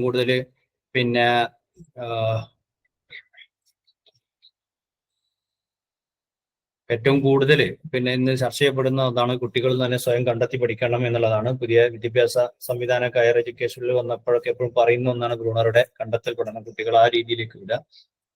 പിന്നെ നമുക്ക് നമ്മളെ ചിമ്പാൻസിയും പിന്നെ അതൊക്കെ ആയിട്ടുള്ള ഉൾക്കാഴ്ച പഠനം നമ്മൾ കണ്ടതാണ്. പിന്നെ ഒബ്സർവേഷൻ ലേണിങ്ങും പിന്നെ ഓസുബലിന്റെയും പിന്നെ ശ്രമപരാജയ പഠനം പിന്നെ തൊണ്ടൈക്കിന്റെയൊക്കെ നമ്മൾ നേരത്തെ പറഞ്ഞു. അതിൽ കണ്ടെത്തൽ പഠനമാണ് ജെറോം എസ് ബ്രൂണറുടെ. വ്യക്തികളിലെ സാമൂഹിക വികാസം സംബന്ധിച്ച് ആധികാരിക പഠനം നടത്തിയ ശാസ്ത്രജ്ഞൻ എറിക് എറിക്സൺ ആണ്. 8 സ്റ്റേജുകൾ എറിക്സൺ പറയുന്നുണ്ട്. സാമൂഹിക മിതിയുമായി ബന്ധമില്ലാത്തത്, സാമൂഹിക മിതി എന്ന് പറഞ്ഞാൽ സോഷ്യോമെട്രി എന്നുള്ള, സോഷ്യോമെട്രിയിലൂടെ പിന്നെ കാര്യങ്ങൾ കണ്ടെത്തുന്നതിൽ ബന്ധമില്ലാത്തത്, സ്റ്റാർ കൊടുക്കുക, ക്ലിക്ക്, ഐസൊലേറ്റ്സ്, ഇതൊക്കെ അതിനോട് ബന്ധമുണ്ട്. ഗ്യാങ് എന്നുള്ളത് അതിനോട് ബന്ധപ്പെട്ടതല്ല. പഠനത്തിന് കുട്ടികളെ മാനസികമായി സജ്ജരാക്കുക എന്നത് അധ്യാപികയെ സംബന്ധിച്ച് പ്രധാനമാണ്. അതുകൊണ്ട് തന്നെ ഉദാഹരണങ്ങൾ, മുന്നറിവ് ചോദ്യങ്ങൾ, അനൗപചാരിക സംഭാഷണങ്ങൾ തുടങ്ങിയ സജ്ജീകരണ പ്രവർത്തനങ്ങൾക്കായി അധ്യാപിക അപ്പൊ കുട്ടിയെ റെഡിനെസ് എന്ന് പറയും, ലോ ഓഫ് റെഡിനെസ് ഒക്കെ നമ്മൾ പറഞ്ഞിട്ടുണ്ട്. അപ്പൊ ഈ റെഡിനെസ്സിലൂടെ വിദ്യാർത്ഥികളെ തയ്യാറാക്കി എടുക്കുക എന്നുള്ളത്, here the teacher is trying to apply the theory of, ആരുടെ തിയറിയാണ് ലോ ഓഫ് റെഡിനെസ്? അല്ലെങ്കിൽ കുട്ടികളെ അതിനെ പാകപ്പെടുത്തി തയ്യാറാക്കി കൊണ്ടുവരിക എന്നുള്ള തിയറി ആരുടേതാണ്? പാവ്ലോവിനെ പിന്നെ നമ്മൾ വീണ്ടും കാണിച്ച് പരിചയപ്പെടുത്തി പരുവപ്പെടുത്തി കൊണ്ടുവരലാണ് പാവ്ലോവിന്റെ. സ്കിന്നർ ബോക്സും നമ്മൾ കണ്ടതാണ്. ഏകദേശം ആ രീതിയിലുള്ള ബിഹേവിയറലിസം തന്നെയാണ്. ഇതില് തോണ്ടൈക്കിന്റെ സിദ്ധാന്തമാണ്. ഇവിടെ ലോ ഓഫ് റെഡിനെസ് എന്ന് പറയുന്നത് തോണ്ടൈക്കിന്റെ സിദ്ധാന്തം തന്നെയാണ്. ബിഹേവിയറിസത്തിന്റെ ഭാഗമായിട്ട് വരുന്നത് തന്നെയാണ് തോണ്ടൈക്ക്. അപ്പൊ ഓപ്ഷൻ സി ആണ് ശരിയായിട്ടുള്ള ഉത്തരം. Option C is correct answer. David മെക്ലാൻഡിന്റെ മുഖ്യ വിഷയം എന്തായിരുന്നു? ഡേവിഡ് മാക്ലാൻഡിന് നമ്മൾ ചെറിയൊരു ഇത് പറഞ്ഞിരുന്നു. അഭിപ്രേരണവുമായി ബന്ധപ്പെട്ട തിയറിസ്റ്റുകളൊക്കെ എം കൊണ്ട് സ്റ്റാർട്ട് ചെയ്യുന്ന കൂടുതലും അങ്ങനെയാണെന്ന് പറഞ്ഞു. മെക്കലൻഡിന്റെ പഠനനേട്ട അഭിപ്രേരണ അല്ലെങ്കിൽ അച്ചീവ്മെന്റ് മോട്ടിവേഷൻ കഴിഞ്ഞ നമ്മൾ ഡിസ്കസ് ചെയ്ത ചോദ്യങ്ങളിലൊക്കെ വന്ന ഒന്നാണ്. സോ ഇവിടെ വളരെ ഇമ്പോർട്ടന്റ് ആയിട്ടുള്ളത് ഡേവിഡ് മെക്ലൻഡിന്റെ മുഖ്യ പഠന വിഷയം എന്തായിരുന്നു എന്നതിന്റെ ആൻസർ സാക്ഷാത്കാരമല്ല, ആത്മീയ ബുദ്ധിയല്ല. ഓപ്ഷൻ സി പഠന നേട്ട അഭിപ്രേരണ, ഇംഗ്ലീഷിൽ അച്ചീവ്മെന്റ് മോട്ടിവേഷൻ ആണ്. താഴെ പറയുന്നവയിൽ മറവിക്ക് കാരണമല്ലാത്ത ഘടകമേത്? മറവിക്ക് കാരണമല്ലാത്ത ഘടകം. അപ്പൊ മങ്ങൽ എന്ന് പറഞ്ഞാൽ നമ്മുടെ ഓർമ്മ മങ്ങലാവാം, കാഴ്ച മങ്ങലാവാം, അല്ലെങ്കിൽ നമ്മുടെ മൊത്തത്തിലുള്ള ഒരു മങ്ങൽ വരുന്നതിലാവാം. റിപ്രഷൻ, ദമനം എന്ന് പറഞ്ഞാൽ എന്തെങ്കിലും ഒരു ടെൻഷൻ ഉണ്ടാവുന്ന സമയത്ത് നമ്മൾ പരീക്ഷയുള്ള ദിവസം ഏതെങ്കിലും ടെൻഷൻ വന്ന് പഠിച്ചൊക്കെ മറക്കുന്നൊക്കെ ആണെങ്കിൽ റിപ്രഷന്റെ ഇതിൽ പറയാം. അപ്പൊ റിപ്രഷൻ, ഇടകലരലാണ് ഇന്നൊക്കെ സംഭവിക്കുന്ന മറവി എന്ന് പറയുന്നത്. അതിന്റെ കാരണം ഇടകലരലാണ്.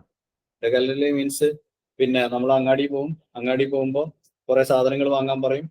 നമുക്ക് കുറെ സാധനങ്ങൾ വാങ്ങാണ്ടാവും, വീട്ടിൽ നിന്ന് കുറെ പറഞ്ഞിട്ടുണ്ടാവും. പിന്നെ അതിലൊക്കെ നമ്മൾ നാളെ സ്കൂൾക്ക് കൊണ്ടാവുള്ള കുറച്ച് സാധനങ്ങൾ വാങ്ങാണ്ടാവും. അപ്പൊ ചിലപ്പം വീട്ടിൽ നിന്ന് പറഞ്ഞ സാധനങ്ങൾ കുറച്ച് മറക്കും, അല്ലെങ്കിൽ വീട്ടിൽ ശ്രദ്ധ കൊടുക്കുമ്പോൾ പിന്നെ അങ്ങാടി സ്കൂൾ കൊണ്ടാവുള്ളത് മറക്കും. അങ്ങനെയൊക്കെ സംഭവം. അതാണ് ഇടകലരൽ എന്ന് പറയുന്നത്. ഇന്റർഫിയറൻസ് വരുമ്പോഴാണ്. എന്നാൽ ചങ്കിങ് എന്ന് പറഞ്ഞ അംശിക രീതി. ചങ്കിങ് എന്ന് പറഞ്ഞാൽ മറ്റൊന്ന് നമ്മൾ കോർത്തിണക്കി ഇതാക്കുക, മെമ്മറിയെ കറക്റ്റ് ചെയ്യുന്നതിന് വേണ്ടി ചെയ്യുന്നതാണ് ചങ്കിങ് എന്ന് പറയുന്നത്. ചങ്കിങ് എന്ന് പറയുന്നത് ഓർമ്മ പുതുക്കാനുള്ളതാണ്. സോ ഇതില് മറവിക്ക് കാരണമല്ലാത്ത ഘടകം എന്നുള്ളത് ഓപ്ഷൻ സി ആണ്, ചങ്കിങ്. മനു എന്ന 10 വയസ്സുകാരന്റെ മാനസിക വയസ്സ് 14 ആണ്. ഐക്യുവിന്റെ അടിസ്ഥാനത്തിൽ അവനെ തരം തിരിക്കാവുന്നത് 14 നമ്മള് 10ന്റെ മേലുള്ളതാണ്. 10ന്റെ മേലുള്ളത് കൊണ്ട് തന്നെ നമുക്ക് അതിനെ എബോവ് ആണ്.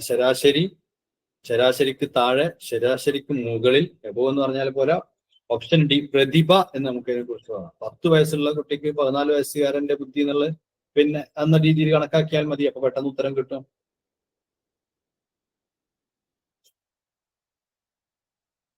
ഇനി ഒരു കുറച്ചും കൂടിയൊക്കെ ക്ലിയർ ആയിട്ടുള്ള ഒരു സംഭവം പറഞ്ഞിട്ട് ചോദ്യം ചോദിക്കാം. റാണിയുടെ മൂത്ത സഹോദരനാണ് വിനോദ്. വിനോദിന്റെ പിറന്നാൾ വളരെ വിപുലമായി ആഘോഷിക്കുകയും അവന് വില കൂടിയ സമ്മാനങ്ങൾ നൽകുകയും ചെയ്യുന്നത് പതിവാണ്. എന്നാൽ അവളുടെ പിറന്നാൾ വളരെ ശുഷ്കമായി ആഘോഷിക്കുന്നു. ഇവിടെ രക്ഷിതാക്കൾ പ്രകടിപ്പിക്കുന്നത്, ഇവിടെ വിനോദ് എന്നുള്ളത് ഒരാണും പിന്നെ അടുത്തത് ഒരു പെണ്ണുമാണ്. അപ്പൊ റാണിയാണ്, പിന്നെ റാണി സഹോദരിയാണ്, വിനോദ് സഹോദരനാണ്. ഇവിടെ റാണി എന്നുള്ള ഒരു വ്യക്തിയല്ല, അവരുടെ ജെൻഡർ ആണ് നമ്മുടെ വിഷയം. റാണിയുടെ പിന്നെന്താ പറയാ ജെൻഡർ, അത് വെച്ചിട്ടാണ് ഇവിടെ ഒരു വിവേചനം നടക്കുന്നത്. ഇതിനെക്കുറിച്ച് നമുക്ക് വളരെ കൂളായിട്ട് പറയാം. ആണിനും പെണ്ണിനും വ്യത്യസ്ത രീതിയിലാണ് ട്രീറ്റ് ചെയ്യപ്പെടുന്നതിന് എങ്കിൽ അതിന് നമ്മൾ പറയുന്നത് ഒറ്റ പേരാണ് നമ്മൾ പറയുന്നുള്ളൂ, ലിംഗ വിവേചനം. ഒരു വ്യക്തിയുടെ വികാസത്തെ, അപ്പൊ കഴിഞ്ഞല്ലേ ചോദ്യം നമ്പർ 25 ശരിയായിട്ടുള്ള ഉത്തരം ആൻസർ എ ആകുന്നു. ആൻസർ എ ആണ് ശരിയായിട്ടുള്ള ഉത്തരം. ഒരു വ്യക്തിയുടെ വികാസത്തെ സ്വാധീനിക്കുന്ന നിർണായക ഘടകം, ഓപ്ഷൻ സി ആണ് ശരിയായിട്ടുള്ള ഉത്തരം. ഗൃഹാന്തരീക്ഷം ബാധിക്കുന്നുണ്ട്, പിന്നെ സ്കൂൾ അന്തരീക്ഷം ബാധിക്കുന്നുണ്ട്, പാരമ്പര്യം ബാധിക്കുന്നുണ്ട്, സാമൂഹിക സാമ്പത്തിക നിലവാരം ബാധിക്കുന്നുണ്ട്. എന്നാൽ ഏറ്റവും നിർണായകമായത് പാരമ്പര്യമാണ്. അത് എന്തുകൊണ്ടെന്ന് വെച്ചാൽ നിങ്ങൾ ആലോചിച്ച് നോക്കിയാൽ പാരമ്പര്യം അത് സാമ്പത്തിക നിലവാരം ഉയർത്തുന്നുണ്ട്. പാരമ്പര്യം ഗൃഹാന്തരീക്ഷം അതിൽ വിടുന്നുണ്ട്. സ്കൂൾ അന്തരീക്ഷത്തിനും പാരമ്പര്യത്തിനും ചെറിയൊരു എഫക്റ്റ് ഉണ്ട്. ഒക്കെ കൂടി ചേർത്ത് നോക്കുമ്പോൾ ഹയസ്റ്റ് ആയിട്ട് നിൽക്കുന്നത് ഓപ്ഷൻ സി, ഹെറിഡിറ്റി. ഇപ്പോൾ ഫാമിലി എൻവയോൺമെന്റ് അല്ല, സ്കൂൾ എൻവയോൺമെന്റിന് സ്വാധീനമുണ്ട്. ഹെറിഡിറ്റി ആണ് ശരിയായിട്ടുള്ള ഉത്തരം. ഇനി നോക്കാം, പുരോഗമന വിദ്യാഭ്യാസത്തിന്റെ വക്താവായി അറിയപ്പെടുന്നത് ആര്? പലവട്ടം വന്ന ഒരു ചോദ്യമാണ്. പുരോഗമന വിദ്യാഭ്യാസത്തിന്റെ വക്താവായി അറിയപ്പെടുന്നത് ആര്? ജോൺ ഡൂയി എന്നതാണ് അതിന്റെ ഉത്തരം ജോൺ ഡൂയി ആണ്. പുരോഗമന വിദ്യാഭ്യാസത്തിന്റെ വക്താവായിട്ട് അറിയപ്പെടുന്നത് ജോൺ ഡൂയി ആണ്. തന്നിരിക്കുന്നതിൽ നിന്നും ഒറ്റപ്പെട്ടത്, ഓടായിട്ടുള്ളത് വേർതിരിക്കാനാണ് പറയുന്നത്. തന്നിരിക്കുന്നതിൽ നിന്നും ഒറ്റപ്പെട്ടത് വേർതിരിക്കുക. സഹവർത്തിത പഠനം, സംവാദാത്മക പഠനം, സഹവർത്തിത പഠനം, സംവാദാത്മക പഠനം, നേരിട്ടുള്ള പഠനം, പ്രതിക്രിയാധ്യാപനം. ഇവിടെ നിങ്ങൾ ആലോചിച്ച് നോക്കൂ. സഹവർത്തിത പഠനം, സഹവർത്തിത കൊളോബറേറ്റീവ്, ഒരു ഗ്രൂപ്പൊക്കെ ആയി തിരിച്ച് എല്ലാവരും കൂടി ചേർന്നിട്ടുണ്ടാവുമ്പോഴാണ് പിന്നെ സഹവർത്തിത പഠനം സംഭവിക്കുന്നത്. സംവാദാത്മക പഠനം എന്ന് പറഞ്ഞിട്ടുണ്ടെങ്കിൽ 2 ടോപ്പിക്ക് കൊടുക്കും. ഒരു ടോപ്പിക്ക് പിന്നെ ഒരു ടീമിനെയും ഏൽപ്പിക്കും, മറ്റൊരു ടോപ്പിക്ക് മറ്റൊരു ടീമിനെ. ഉദാഹരണമായിട്ട് 2 ഭാഷകൾ തമ്മിലുള്ള, പിന്നെ ഇംഗ്ലീഷാണ് നല്ല ഭാഷ അല്ല അറബിയാണ് നല്ല ഭാഷ എന്നുള്ള സംവാദം കൊടുക്കുക. എന്നിട്ട് അതിനൊരു വിഷയമായിട്ട് കൊടുക്കുക. ഓരോരുത്തരും അവരുടേതായ പോയിന്റുകളൊക്കെ നിരത്തിയിട്ടുള്ള കുറച്ച് ആ ഒരു രീതിയിലല്ല നടക്കുക. അപ്പൊ അതും കാര്യമായിട്ട് വിദ്യാർത്ഥികളുടെ അല്ലെങ്കിൽ ഇവരുടെയൊക്കെ ഇതിൽ വരും. എന്നാൽ നേരിട്ടുള്ള ബോധനം എന്ന് പറഞ്ഞാൽ ലെക്ചറിങ് ആണ്. അത് പിന്നെ തീർത്തും ലെക്ചർ സെൻട്രിക് ആണ്. ഇനി പ്രതിക്രിയാ പഠനം എന്നുള്ള റെസിപ്രോക്കൽ ടീച്ചിങ്ങും പിന്നെ ഒരു ഗ്രൂപ്പ് സ്റ്റഡി പോലെ തന്നെ നടക്കുന്ന ഒന്നാണ്. അപ്പൊ ഇവിടെ പിന്നെ ലെക്ചറിങ് അത് റെസിപ്രോക്കൽ ആവട്ടെ, കൊളോബറേറ്റീവ് ആവട്ടെ, ഡയലോജിക്കൽ ലേണിംഗ്, സംവാദാത്മക പഠനമാവട്ടെ, ഇതൊക്കെ ഒരു ഗ്രൂപ്പ് ആക്ടിവിറ്റി ആയിട്ട് അല്ലെങ്കിൽ സ്റ്റുഡന്റ് സെൻട്രിക് ആയിട്ടുള്ള പഠന രീതിയാണ്. ഒറ്റപ്പെട്ടത് നേരിട്ടുള്ള ബോധനം ഓപ്ഷൻ സി ആണ്. താഴെ പറയുന്നവയിൽ പഠനത്തിന് അനിവാര്യമായ മുൻ ഉപാധി ഏത്? പഠനത്തിന് അനിവാര്യമായ, ഒരാൾക്ക് പഠിക്കണം എന്നുണ്ടെങ്കിൽ ആദ്യമായിട്ട് വേണ്ട ഒരു സാധനം എന്ന് പറയുന്നത് പ്രേരണ വേണം, താല്പര്യം വേണം, പരിശീലനം വേണം. അപ്പൊ അതിനൊക്കെ മുമ്പ് വേണ്ടത്, ഇതൊക്കെ കൈവരിക്കുന്ന ഒരു ഘട്ടം എന്ന് പറയുന്നത് മാച്ചുറേഷനിലൂടെയാണ്. മറ്റത് മൂന്നും ഒരു തുല്യതില നിൽക്കുന്നത്. ഇൻട്രസ്റ്റും താല്പര്യവും പരിശീലനവും ഒക്കെ ഏകദേശം തുല്യതില നിൽക്കുന്നത്. അതിന്റെ തൊട്ട് മുമ്പ് വേണ്ടത് മാച്ചുറേഷൻ ആണ്.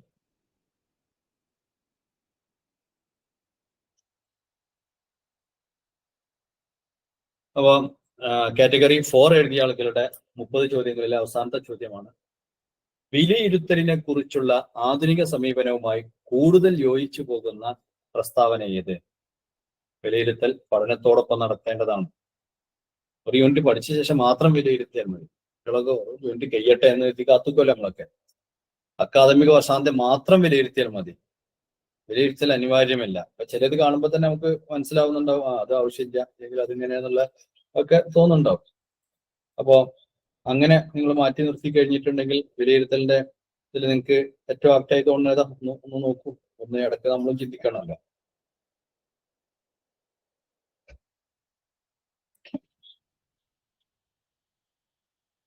ഓക്കെ, വിലയിരുത്തൽ പഠനത്തോടൊപ്പം നടത്തേണ്ടതാണ്. ഒരു പാടെടുത്ത് കഴിഞ്ഞാൽ അപ്പൊ തന്നെ നമ്മളെ ചിന്തയിൽ വരേണ്ട ഒന്നാണ്.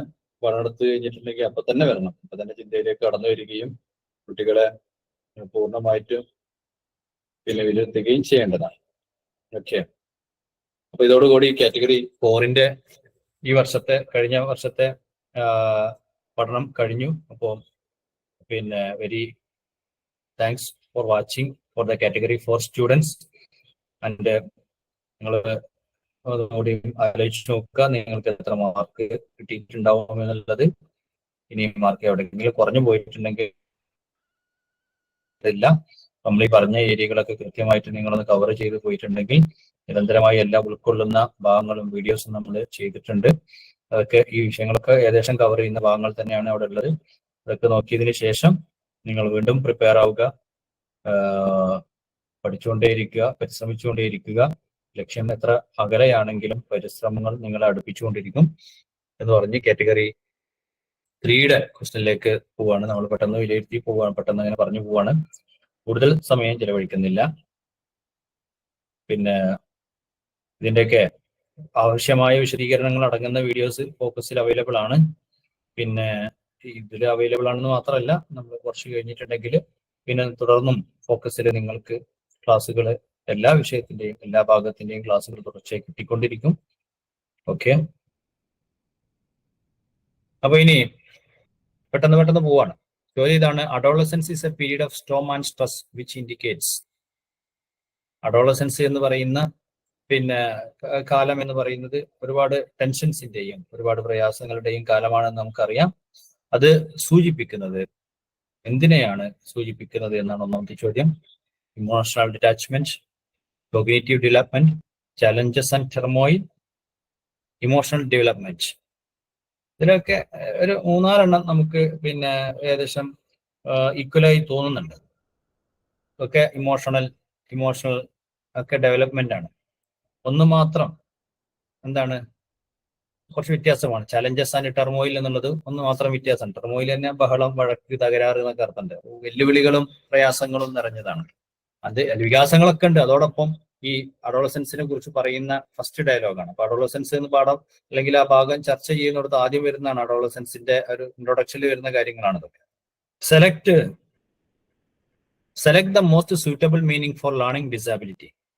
ലേണിംഗ് ഡിസബിലിറ്റി ഉണ്ടെന്നതിന് മോസ്റ്റ് സൂട്ടബിൾ ആയിട്ടുള്ള ഒരു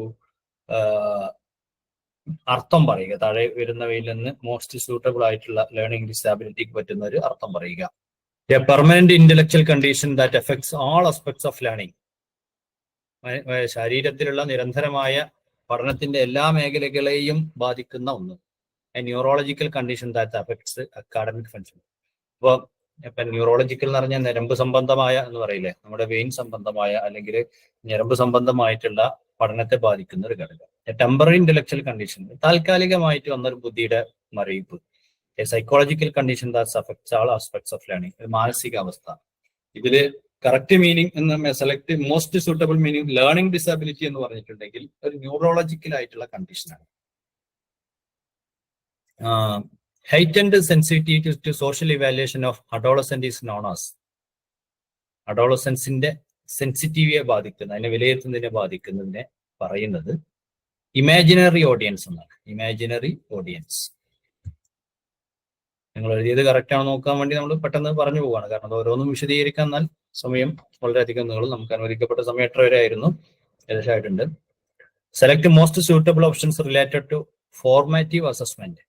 ഫോർമാറ്റീവ് അസസ്മെന്റിനോട് ഏറ്റവും സൂട്ടബിൾ ആയിട്ടുള്ളത്. അപ്പൊ എന്താണ് ഫോർമാറ്റീവ് അസസ്മെന്റ് എന്ന് പറഞ്ഞാൽ? Distributing final grades to make comparisons among students and give suggestions. കുട്ടികളെ വിലയിരുത്തിയിട്ട് അവർക്ക് നിർദ്ദേശങ്ങൾ നൽകലാണോ, അല്ലെങ്കിൽ അവർക്ക് ഫൈനൽ ഗ്രേഡ് നൽകലാണോ? To identify the areas of improvement in students. കുട്ടികളുടെ എവിടെയാണ് പിന്നെ ഇംപ്രൂവ്മെന്റ് നടത്തേണ്ടത് എന്നുള്ള ഭാഗം തിരിച്ചറിയൽ. പിന്നെ അടുത്തതായി പറയുന്നത് ടു ഡിസ്ട്രിബ്യൂട്ട് റാങ്ക് കൊടുക്കുക. ഫോർമാറ്റീവ് ഒരു പിന്നെ എന്താ പറയാ, വർഷാന്തം നടത്തുന്ന പിന്നെ അല്ലെങ്കിൽ മൊത്തത്തിൽ നടത്തുന്ന ഒരു എക്സാം ഉണ്ട് കുട്ടികൾ നടത്തുന്നത്. ഇതെന്തിനാണ് ഇങ്ങനെ ഫോർമാറ്റീവ് ആയിട്ട് അല്ലെങ്കിൽ ഫോർമൽ ടൈപ്പിലുള്ള എക്സാമുകൾ നടത്തുന്നതെന്ന് ചോദിച്ചാൽ ഓപ്ഷൻ സി ആണ് ശരിയായിട്ടുള്ള ഉത്തരം. ഈ എക്സാമുകളൊക്കെ നടത്തുന്നത് to identify the areas improvement in students. സ്റ്റുഡൻസിൽ ഇംപ്രൂവ്മെന്റ് ചെയ്യേണ്ട ഏരിയ ഏതാണ് എന്ന് കണ്ടെത്തുന്നതിന് വേണ്ടിയിട്ടാണ് നമ്മളിതൊക്കെ നടത്തിക്കൊണ്ടിരിക്കുന്നത്. അടുത്തത് സെലക്ട് ദ സ്റ്റേറ്റ്മെന്റ്സ്.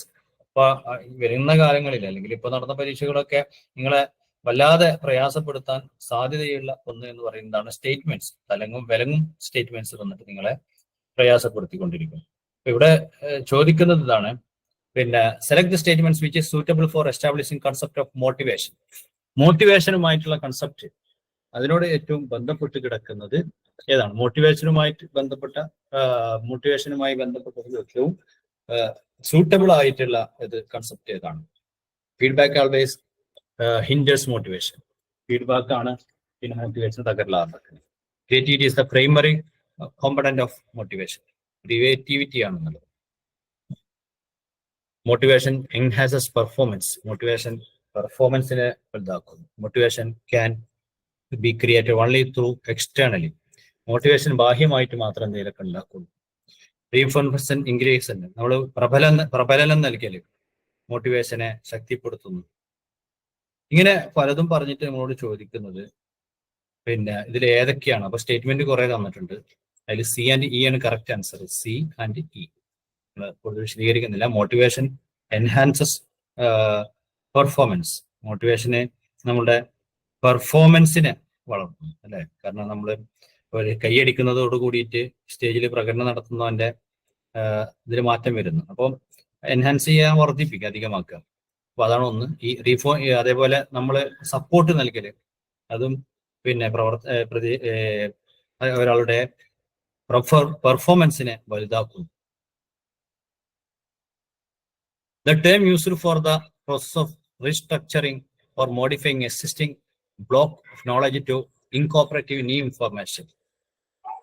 നിലവിലുള്ള ഒരു term used for process restructuring, നിലവിലുള്ള അവസ്ഥയെ പുനർനിർമ്മാണം നടത്തുകയും അതിൽ മോഡിഫിക്കേഷൻ വരുത്തിയിട്ട് പുതിയ വിജ്ഞാനത്തെ അതിലേക്ക് കൊണ്ടുവരികയും ചെയ്യുന്ന പ്രക്രിയയെ പറയുന്ന പേരെന്താണ്? അക്കമഡേഷൻ എന്നാണ്. അപ്പൊ അക്കമഡേഷൻ, അസിമുലേഷൻ, അക്കമഡേഷൻ, ഇത് ലേണിങ്ങിന്റെ രണ്ട് ഭാഗങ്ങളാണ്. ആ രണ്ട് ഭാഗങ്ങളിൽ പിന്നെ റീസ്ട്രക്ചർ ചെയ്യുന്ന, നിലവിലുള്ള ഇതിനെ റീസ്ട്രക്ചർ ചെയ്യുന്ന രൂപത്തെ റീസ്ട്രക്ചർ ചെയ്യുന്നതിനാണ് അക്കമഡേഷൻ എന്ന് പറയുന്നത്. ഓപ്ഷൻ ബി ആണ് ശരിയായിട്ടുള്ള ഉത്തരം. ഇനി select the brain region which is crucial for emotional processing that undergoes significant development during adolescence. Adolescence ഏജില് ബ്രെയിൻ്റെ ഏത് ഏരിയയിലാണ്? അഡോളസൻസ് ഏജിൽ ബ്രെയിൻ്റെ ഏത് ഏരിയയിലാണ് ഇമോഷണൽ പ്രോസസ്സിങ് വളരെ പ്രാധാന്യത്തോടു കൂടി നടക്കുന്നത്? സിഗ്നിഫിക്കന്റ് ഡെവലപ്മെന്റ് ഡ്യൂറിങ് അഡോളസൻസ് എന്ന് പറയുന്നത് ഏത് ഏരിയയിലാണ്? Hippocampus, cerebellum, amygdala, frontal cortex, ഇതിൽ എവിടെയാണ്? എവിടെയാണ് വരുന്നത്? അമിഗ്ഡാല എന്ന് പറഞ്ഞാൽ തന്നെ ഓപ്ഷൻ സി ആണ്, a major processing centre of emotions. Okay, select the term used to describe process of individual use to manage and adapt challenges and stresses in life. ഒരു വ്യക്തി സ്വന്തമായിട്ട് പ്രയാസങ്ങളെ നേരിടുകയും വെല്ലുവിളികളെ അതിജീവിക്കുകയൊക്കെ ചെയ്യുന്ന പ്രക്രിയക്ക് പറയുന്ന പേരെന്താണ്? കോപ്പിംഗ് മെക്കാനിസം എന്നാണ്. Coping mechanism. പിന്നെ നമ്മൾ നേരത്തെ കുറെ തിയറികൾ പറഞ്ഞു. അക്കോർഡിംഗ് ടു ഔസുബെലിന്റെ, according to David Ausubel's theory, the process of connecting new information to existing, നിലവിലുള്ള വിജ്ഞാനത്തോട് മറ്റൊന്ന് കണക്ട് ചെയ്തിട്ട് ആ ഒരു സ്ട്രക്ചർ ഉണ്ടാക്കുന്നതിന് പറയുന്ന പേരെന്താണ്? Assumption, subsumption, adaption, expository learning, superordinate learning. അതിൽ ശരിയായിട്ടുള്ള ഉത്തരം ഓപ്ഷൻ എ ആണ്, സബ്സംഷൻ ആണ്. അസംഷൻ എന്നതിന്റെ മറ്റൊരു രൂപമാണ് അതിന്റെ പകുതിയിലേക്ക് വരുന്ന എന്നാണ് സബ്സംഷൻ എന്ന് പറയുന്നത്. സുബല്ല തിയറിയിൽ പറഞ്ഞതാണ്. Select the term or provision of aids and appliances for person with disabilities mentioned in PWD act. നമ്മൾ ഫിസിക്കലി ബാക്ക്വേർഡ് ആയ ആളുകൾക്കുള്ള പിന്നെ ഉപകരണങ്ങൾ വിതരണം ചെയ്യുന്ന ആക്ട്. അത് എന്തുകൊണ്ടാണ് അങ്ങനെ വിതരണം ചെയ്യുന്നത് വെച്ചാൽ അത് അസിസ്റ്റീവ് ടെക്നോളജിയാണ്. അവർക്ക് കേൾവി പരിമിതി ഉണ്ടെങ്കിൽ അതിനെ പരിഹരിക്കുന്നതിന് വേണ്ടിയിട്ട് അസിസ്റ്റ് ചെയ്യുന്ന, അങ്ങനെ ഓരോന്നിനും ഓരോ പോരായ്മകളെയും അസിസ്റ്റ് ചെയ്യുന്നതിനാണ് പിന്നെ provision of aids and appliances of person. അത് mentioned in the PWD act. PWD ആക്ടിൽ അങ്ങനെ പ്രത്യേകം പറയാൻ കാരണം അവരെ അസിസ്റ്റ് ചെയ്യുന്നതിന് വേണ്ടിയാണ്. How can a teacher leader could enhance positive culture in school? എങ്ങനെ ഒരു ടീച്ചർക്കും ഒരു ലീഡർക്കും ഒക്കെ ഒരു പോസിറ്റീവ് ആയിട്ടുള്ള അറ്റ്മോസ്ഫിയർ സ്കൂളിൽ വളർത്തിക്കൊണ്ടുവരാൻ കഴിയും? By modelling positive attitude behaviour. അവര് മികച്ച മാതൃക സൃഷ്ടിക്കുക എന്നുള്ളതാണ്. ഓപ്ഷൻ ഡി ആണ് ശരിയായിട്ടുള്ള ഉത്തരം. ഓപ്ഷൻ ഡി ശരിയായിട്ടുള്ള ഉത്തരം. അക്കോർഡിംഗ് ടു ഗസ്റ്റാൾട്ട് സൈക്കോളജിസ്റ്റ്, നമ്മള് പിന്നെ ഗസ്റ്റാൾട്ട് സൈക്കോളജി പറഞ്ഞു. അപ്പോൾ ഇൻസൈറ്റ് നോളജ്, ഇന്നർ നോളജ് ഒക്കെ അടങ്ങിയതാണ് ഗസ്റ്റാൾട്ട് സൈക്കോളജി. അപ്പൊ അതില് objects moving in the same direction are perceived as a group. ഒരേ ഡയറക്ഷനിൽ പോകുന്നത് ഒരു ഗ്രൂപ്പായിട്ട് നമ്മൾ കണക്കാക്കപ്പെടുന്നു. Object with common background is perceived as a group. Common background ഉള്ളത് ഒരു ഗ്രൂപ്പായിട്ട് കണക്കാക്കുന്നു. To fill the missing parts of perceive complete forms. Fill, നമ്മൾ മിസ്സായ പാർട്ട് ഫില്ല് ചെയ്യല്, നമ്മൾ വിട്ട ഭാഗം പൂരിപ്പിക്കല്, അത് കാണുന്നു. ഇതിൽ ഏതാണ് ക്ലോഷർ എന്നുള്ളതുകൊണ്ട് ഉദ്ദേശം? Similar items are perceived together. Similar, നമ്മൾ ക്ലോഷർ മെത്തേഡിന്റെ ഗസ്റ്റാൾട്ട് തിയറി പറഞ്ഞപ്പോൾ അവിടെ ഒരു ചിത്രം കാണിച്ചിരുന്നു.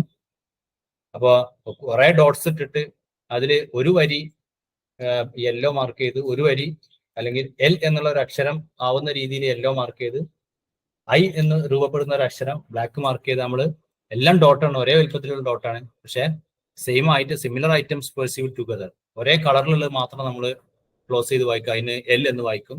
അതാണ് ക്ലോഷർ തിയറി എന്ന് പറയുന്നത്. Name the legal concept which holds that juvenile offense should be treated difference from adult offense to their age development age. നമ്മൾ സൈക്കോളജിയുമായി ബന്ധപ്പെട്ടതല്ല, എന്നാലും സൈക്കോളജിയിൽ വരുന്ന ചോദ്യമാണ്. അഥവാ കുട്ടികളോടുള്ള അതിക്രമത്തെ കുറിച്ച് പറയുന്ന ഏതൊരു നിയമപ്രകാരമാണ്? പാരന്റ്സ് പാട്രിയാർക്കി എന്നുള്ള പറയുന്ന നിയമപ്രകാരമാണ്.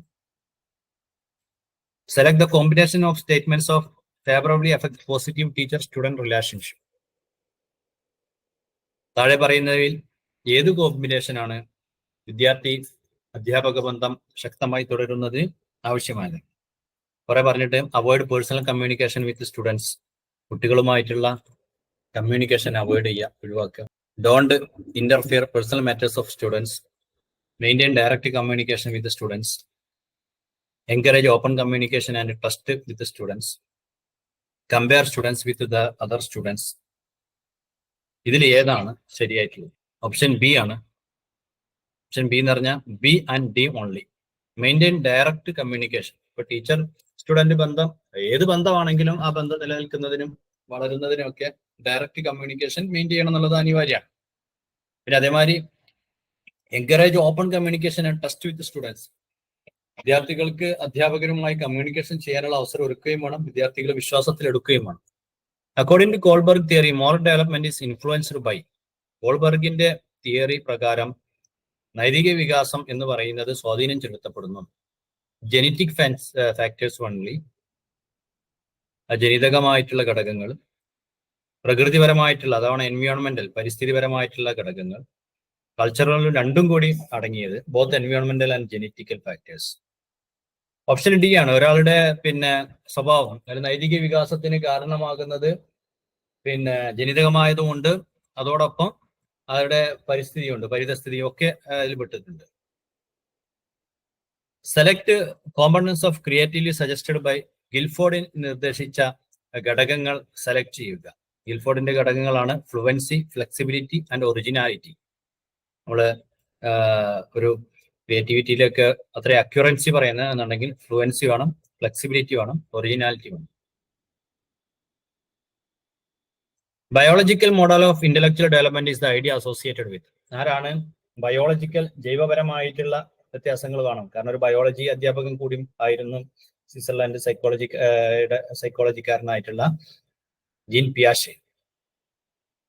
Select factors from below list that is typically associated with increased vulnerability to substance abuse in students. വിദ്യാർത്ഥികൾക്കെതിരെയുള്ള അതിക്രമങ്ങൾ തടയാൻ പറ്റിയതിൽ താഴെയിൽ നിന്ന് സെലക്ട് ചെയ്യാം. അത് പിയർ പ്രഷറാണ്. ഓപ്ഷൻ ബി ആണ് ശരിയായിട്ടുള്ളത്. രണ്ടും ഓപ്ഷൻ മാർക്ക് ചെയ്തിട്ടുണ്ട്, നമുക്ക് ഒഴിവാക്കാം. The primary purpose of defence mechanism is. Defence mechanism എന്നതിന്റെ അടിസ്ഥാനപരമായിട്ടുള്ള പർപ്പസ് അല്ലെങ്കിൽ അതുകൊണ്ട് ഉദ്ദേശിക്കുന്നത് എന്താണ്? പ്രൈമറി ആയിട്ടുള്ള purpose to reduce anxiety and save the face. Defence മെക്കാനിസത്തിൽ എല്ലാവരും എന്തുകൊണ്ട് ന്യായീകരണം കണ്ടെത്തുന്നു അല്ലെങ്കിൽ താതാത്മ്യീകരണത്തിലേക്ക് പോകുന്നു? അവിടെയൊക്കെ വരുന്നത് മുഖരക്ഷിക്കുക എന്നുള്ളതാണ്. According to Sigmund Freud, unresolved conflicts during the developmental stages may lead to. ഒരാളുടെ ശരീരത്തിലുണ്ടാകുന്ന, മനസ്സിലുണ്ടാകുന്ന പരിഹരിക്കപ്പെടാത്ത പ്രശ്നങ്ങളാണ് ഫിക്സേഷന് കാരണമാകുന്നത്, സിഗ്മണ്ട് ഫ്രോയിഡിന്റെ അഭിപ്രായ പ്രകാരം. കേരള കരിക്കുലം ഫ്രെയിംവർക്കിൽ നിന്നാണ് ഒരു ചോദ്യം, സൈക്കോളജിയിലാണ് വന്നത്. How many focus areas are in KCF 2023? 2023 personal career വർക്കിൽ അല്ലെങ്കിൽ ഫോക്കസ് ഏരിയ നിശ്ചയിക്കപ്പെട്ടത്, കേരള കരിക്കുലം ഫ്രെയിംവർക്കിൽ നിശ്ചയിക്കപ്പെട്ട ഏരിയ എത്രയാണ് എന്നുള്ളത് 24 ഉത്തരം. ഓപ്ഷൻ ബി ആണ് ശരിയായിട്ടുള്ള ഉത്തരം. ഈ പരീക്ഷ കഴിഞ്ഞ നെക്സ്റ്റ് പരീക്ഷയ്ക്ക് പോകുമ്പോഴൊക്കെ ഏറ്റവും ലേറ്റസ്റ്റ് ആയിട്ടുള്ള കരിക്കുലം ഫ്രെയിംവർക്കിന്റെ മെയിൻ ഇതൊക്കെ ഒന്ന് വായിച്ചു പോവാം. സൈക്കോളജിയുടെ ഭാഗമായിട്ടാണ് ചോദ്യങ്ങൾ വരുന്നത്. According to the persons with disabilities, what percentage of reservation is typical provided in person disabilities educational institutions? വിദ്യാഭ്യാസ സ്ഥാപനങ്ങളില് ശാരീരിക വൈകല്യമുള്ളവർക്ക് എത്ര ശതമാനം ആണ് സംവരണം ഏർപ്പെടുത്തിയിട്ടുള്ളത്? 5% സംവരണം ഏർപ്പെടുത്തിയിട്ടുള്ളത്. അതൊക്കെ അങ്ങനെ പഠിച്ചു നോക്കിയ രക്ഷയുള്ളൂ. അതായത് നമ്മൾ മനസ്സിലാക്കാനോ അല്ലെങ്കിൽ തിയറിക്കറ്റിക്കലി പറയാനുള്ള ഒരു സാധനമല്ല. അടുത്തത് select the term that describes the process of through which adolescents develop a sense of identity by exploring various roles and possibilities. ഒരു കുട്ടി അല്ലെങ്കിൽ അഡോളസൻസിലേക്ക് എത്തുമ്പോൾ പലതും കണ്ടെത്തുന്ന പ്രക്രിയക്ക് പറയുന്ന പേര് ഐഡന്റിറ്റി മൊറട്ടോറിയം എന്നാണ് അതിന് പറയാറ്. Identity moratorium.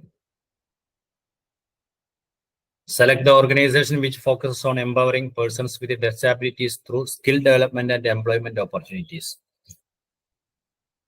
ഫിസിക്കലി പ്രയാസം നേരിടുന്ന അല്ലെങ്കിൽ ഡിസാബിൾഡ് ആയിട്ട് ഫിസിക്കലി ഡിസാബിൾഡ് ആയിട്ടുള്ള അല്ലെങ്കിൽ നമ്മൾ പറയുന്ന അംഗപരിമിതരായിട്ടുള്ള ആളുകളെ സംരക്ഷിക്കുന്നതിനും പരിഹരിക്കുന്നതിനും പരിപാലിക്കുന്നതിനും ഒക്കെ ആയിട്ട് നിരവധി സംഘടനകളും ചാരിറ്റികളും ഒക്കെ ഉണ്ട്. എന്നാൽ സർക്കാരിന്റെ ഭാഗത്തു നിന്നുള്ള അങ്ങനെ ഒരു ഏജൻസി ഉണ്ട്. അതാണ് national agency of skill development for the disabled, നാസ്ഡ് എന്നാണ് അതിന്റെ പേര്. What is the key goal in supporting individuals with intellectual disability? ഭൗതികപരമായിട്ടുള്ള ബലഹീനതകളെ ഉള്ളവരെ പ്രോത്സാഹിപ്പിക്കുന്നതിന് പറയുന്നത് എൻഹാൻസിങ് സോഷ്യൽ ഇമോഷണൽ വെൽബീയിങ് എന്നാണ്. ഇതൊക്കെ റൗണ്ട് ചെയ്തുകൊണ്ട് കൂടുതൽ വിശദീകരിക്കുന്നില്ല. John is very efficient in finding directions and understanding the traffic rules. ജോണിന് വളരെ കഴിവുണ്ട് ട്രാഫിക് ആയിട്ടുള്ള കാര്യങ്ങളും മറ്റൊക്കെ മനസ്സിലാക്കുന്നതിന് കണ്ടെത്തുന്നതിലൊക്കെ. ഈ മൾട്ടിപ്പിൾ ഇന്റലിജൻസ് തിയറി പ്രകാരം ജോണിന് എന്തുണ്ട് എന്നാണ് പറയാ? എന്തുണ്ട് എന്നാണ് പറയാ? എല്ലാം പെട്ടെന്ന് കണ്ടെത്തും. കണ്ടെത്തുന്ന കണ്ണുകൊണ്ടെത്തുന്ന ആ റൂട്ട്സ് ഒക്കെ കണ്ടെത്തുന്നത് നമ്മൾ വിഷ്വൽ സ്പേഷ്യൽ ഇന്റലിജൻസ് എന്നാണ് പറയുക. Visual spatial intelligence. ഓക്കെ, അടുത്തൊരു ചോദ്യം. Previously conditioned response decreases in frequency eventually disappears. It is known as extinction എന്നാണ് പറയാം. മുമ്പുണ്ടായിരുന്ന ഒരു പ്രശ്നം അത് ഡിസപ്പിയർ ആവുമ്പോൾ അതിന് പറയുന്നത് എക്സ്റ്റിങ്ഷൻ എന്നാണ്. Teacher A reflective practitioner means teacher reflective ആയിട്ടുള്ള പ്രാക്ടീഷണർ ആവണം എന്നഥവാ പിന്നെ കുട്ടികളിൽ സ്വാധീനം ചെലുത്തുന്ന ഒരാളാവണം എന്ന നിലയിൽ അതിന് പറയുന്ന പേരെന്താ? A teacher who creatively examines his or helps up his improves teaching. വളരെ സർഗാത്മകമായിട്ട് ഇതാവുമ്പോഴാണ് നമ്മൾ ഇംപ്രൂവ് ചെയ്യുന്നത് എന്ന് പറയാം. Select the term. Select the term for unlawful behavior by minors, usually those between the age of 10 and 17. 10ന്റെയും 17ന്റെയും ഇടയിലുള്ള കുട്ടികളുടെ ഭാഗത്ത് നിന്നുണ്ടാകുന്ന നമ്മൾ അച്ചടക്കരാഹിത്യം എന്നൊക്കെ പറയാലോ, അച്ചടക്കമില്ലായ്മ, ഇതിനൊക്കെ മൊത്തത്തിൽ പറയുന്ന പേര് എന്താണ്? അപ്പൊ നമ്മുടെ കോടതിയിലൊക്കെ ഉപയോഗിക്കുന്നതും ഈ ടേം തന്നെയാണ്. ശരിക്ക് അതുകൊണ്ടാണ് അവരുടെ അച്ചടക്കരാഹിത്യത്തിന് അധ്യാപകർക്ക് പണിഷ് ചെയ്യാൻ പറ്റാത്തതും അല്ലെങ്കിൽ ആ രീതിയിലുള്ള ഹാംഫുൾ ആയിട്ടുള്ള പണിഷ്മെന്റ് ഒക്കെ കൊടുക്കാൻ പറ്റാത്തത് കൊണ്ടാണ്. അതിന് ജുവൈനൽ ഡെലിക്വൻസി എന്നാണ് പറയുന്നത്. Juvenile delinquency. Select the most suitable combinations related to ICT from the below. ICT നമുക്കറിയാം, ICT എനാബിൾഡ് എഡ്യൂക്കേഷൻ സിസ്റ്റം ആണ് പുതിയ സിസ്റ്റം, അഥവാ പിന്നെ ഇൻഫർമേഷൻ ടെക്നോളജിയുടെ ഒരു സാധ്യതയാണ്. അപ്പൊ അതില് ICTയുമായി ബന്ധപ്പെട്ട് താഴെ പറയുന്ന മോസ്റ്റ് സൂറ്റബിൾ ആയിട്ടുള്ള കോമ്പിനേഷൻസ് കണ്ടെത്താം. ICT എന്നുള്ളത് അപ്ലൈ ചെയ്യേണ്ട ഒരു സാധനമാണ്. അപ്പൊ ICT can help informative assessment. വിവരണാത്മകമായിട്ടുള്ളതുമായ എല്ലാ കാര്യങ്ങളും അസസ് ചെയ്യാൻ പറ്റും. It will hinder the student teacher relationship. അത് അധ്യാപക വിദ്യാർത്ഥി ബന്ധത്തെ ഹിൻഡർ ചെയ്യുന്നു. ICT will destroy creativity among students. വിദ്യാർത്ഥികളുടെ ക്രിയേറ്റിവിറ്റി നഷ്ടപ്പെടും. കാരണം ഒക്കെ കമ്പ്യൂട്ടറിലുണ്ടല്ലോ, കമ്പ്യൂട്ടർ വെച്ച് അല്ലെങ്കിൽ IT ഉപയോഗിച്ച് ചെയ്യാമല്ലോ. ICT will provide real time interaction with students and teachers. വിദ്യാർത്ഥി അധ്യാപക ബന്ധത്തിന്റെ കൃത്യമായ ബോധനം നൽകും ICT. ഏതായാലും നമുക്ക് ശരി ഉത്തരത്തിലേക്ക് നോക്കാം. C ആണ് ശരിയായ ഉത്തരം. കാരണം ICT ഫോർമാറ്റീവ് അസസ്മെന്റിനെ ഹെൽപ്പ് ചെയ്യും. അതുപോലെ റിയൽ ടൈം ഇന്ററാക്ഷൻ വിദ്യാർത്ഥികൾക്കും കുട്ടികൾക്കും ഏത് സമയത്തും ഇപ്പോൾ നമുക്ക് വാട്സപ്പ് വഴി മറ്റൊക്കെ കോൺടാക്ട് ചെയ്യാൻ പറ്റുന്ന ICTയുടെ ഒരു ഇതാണ്. പിന്നെ ഈ ICT പ്രൊവൈഡ് ഇമ്മീഡിയറ്റ് ഫീഡ്ബാക്ക് സ്റ്റുഡൻസിന് പെട്ടെന്ന് തന്നെ ഫീഡ്ബാക്കും കൊടുക്കാൻ പറ്റും. അപ്പോൾ ICT എന്നുള്ള അനിവാര്യമായതാണ്, അതിന്റെ പോസിറ്റീവ്സും ആണ് പറഞ്ഞത്. What ethical responsibility should teachers possess in grading and assessment?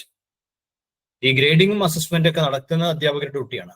അവിടെ ഒരു എത്തിക്കലായിട്ടുള്ള മൂല്യാത്മകമായിട്ടുള്ള എന്ത് മുൻകരുതൽ അല്ലെങ്കിൽ എന്ത് പ്രവർത്തനം മികവാണ് അധ്യാപകരുടെ ഭാഗത്ത് നിന്ന്. Make fair and objective assessment of students work.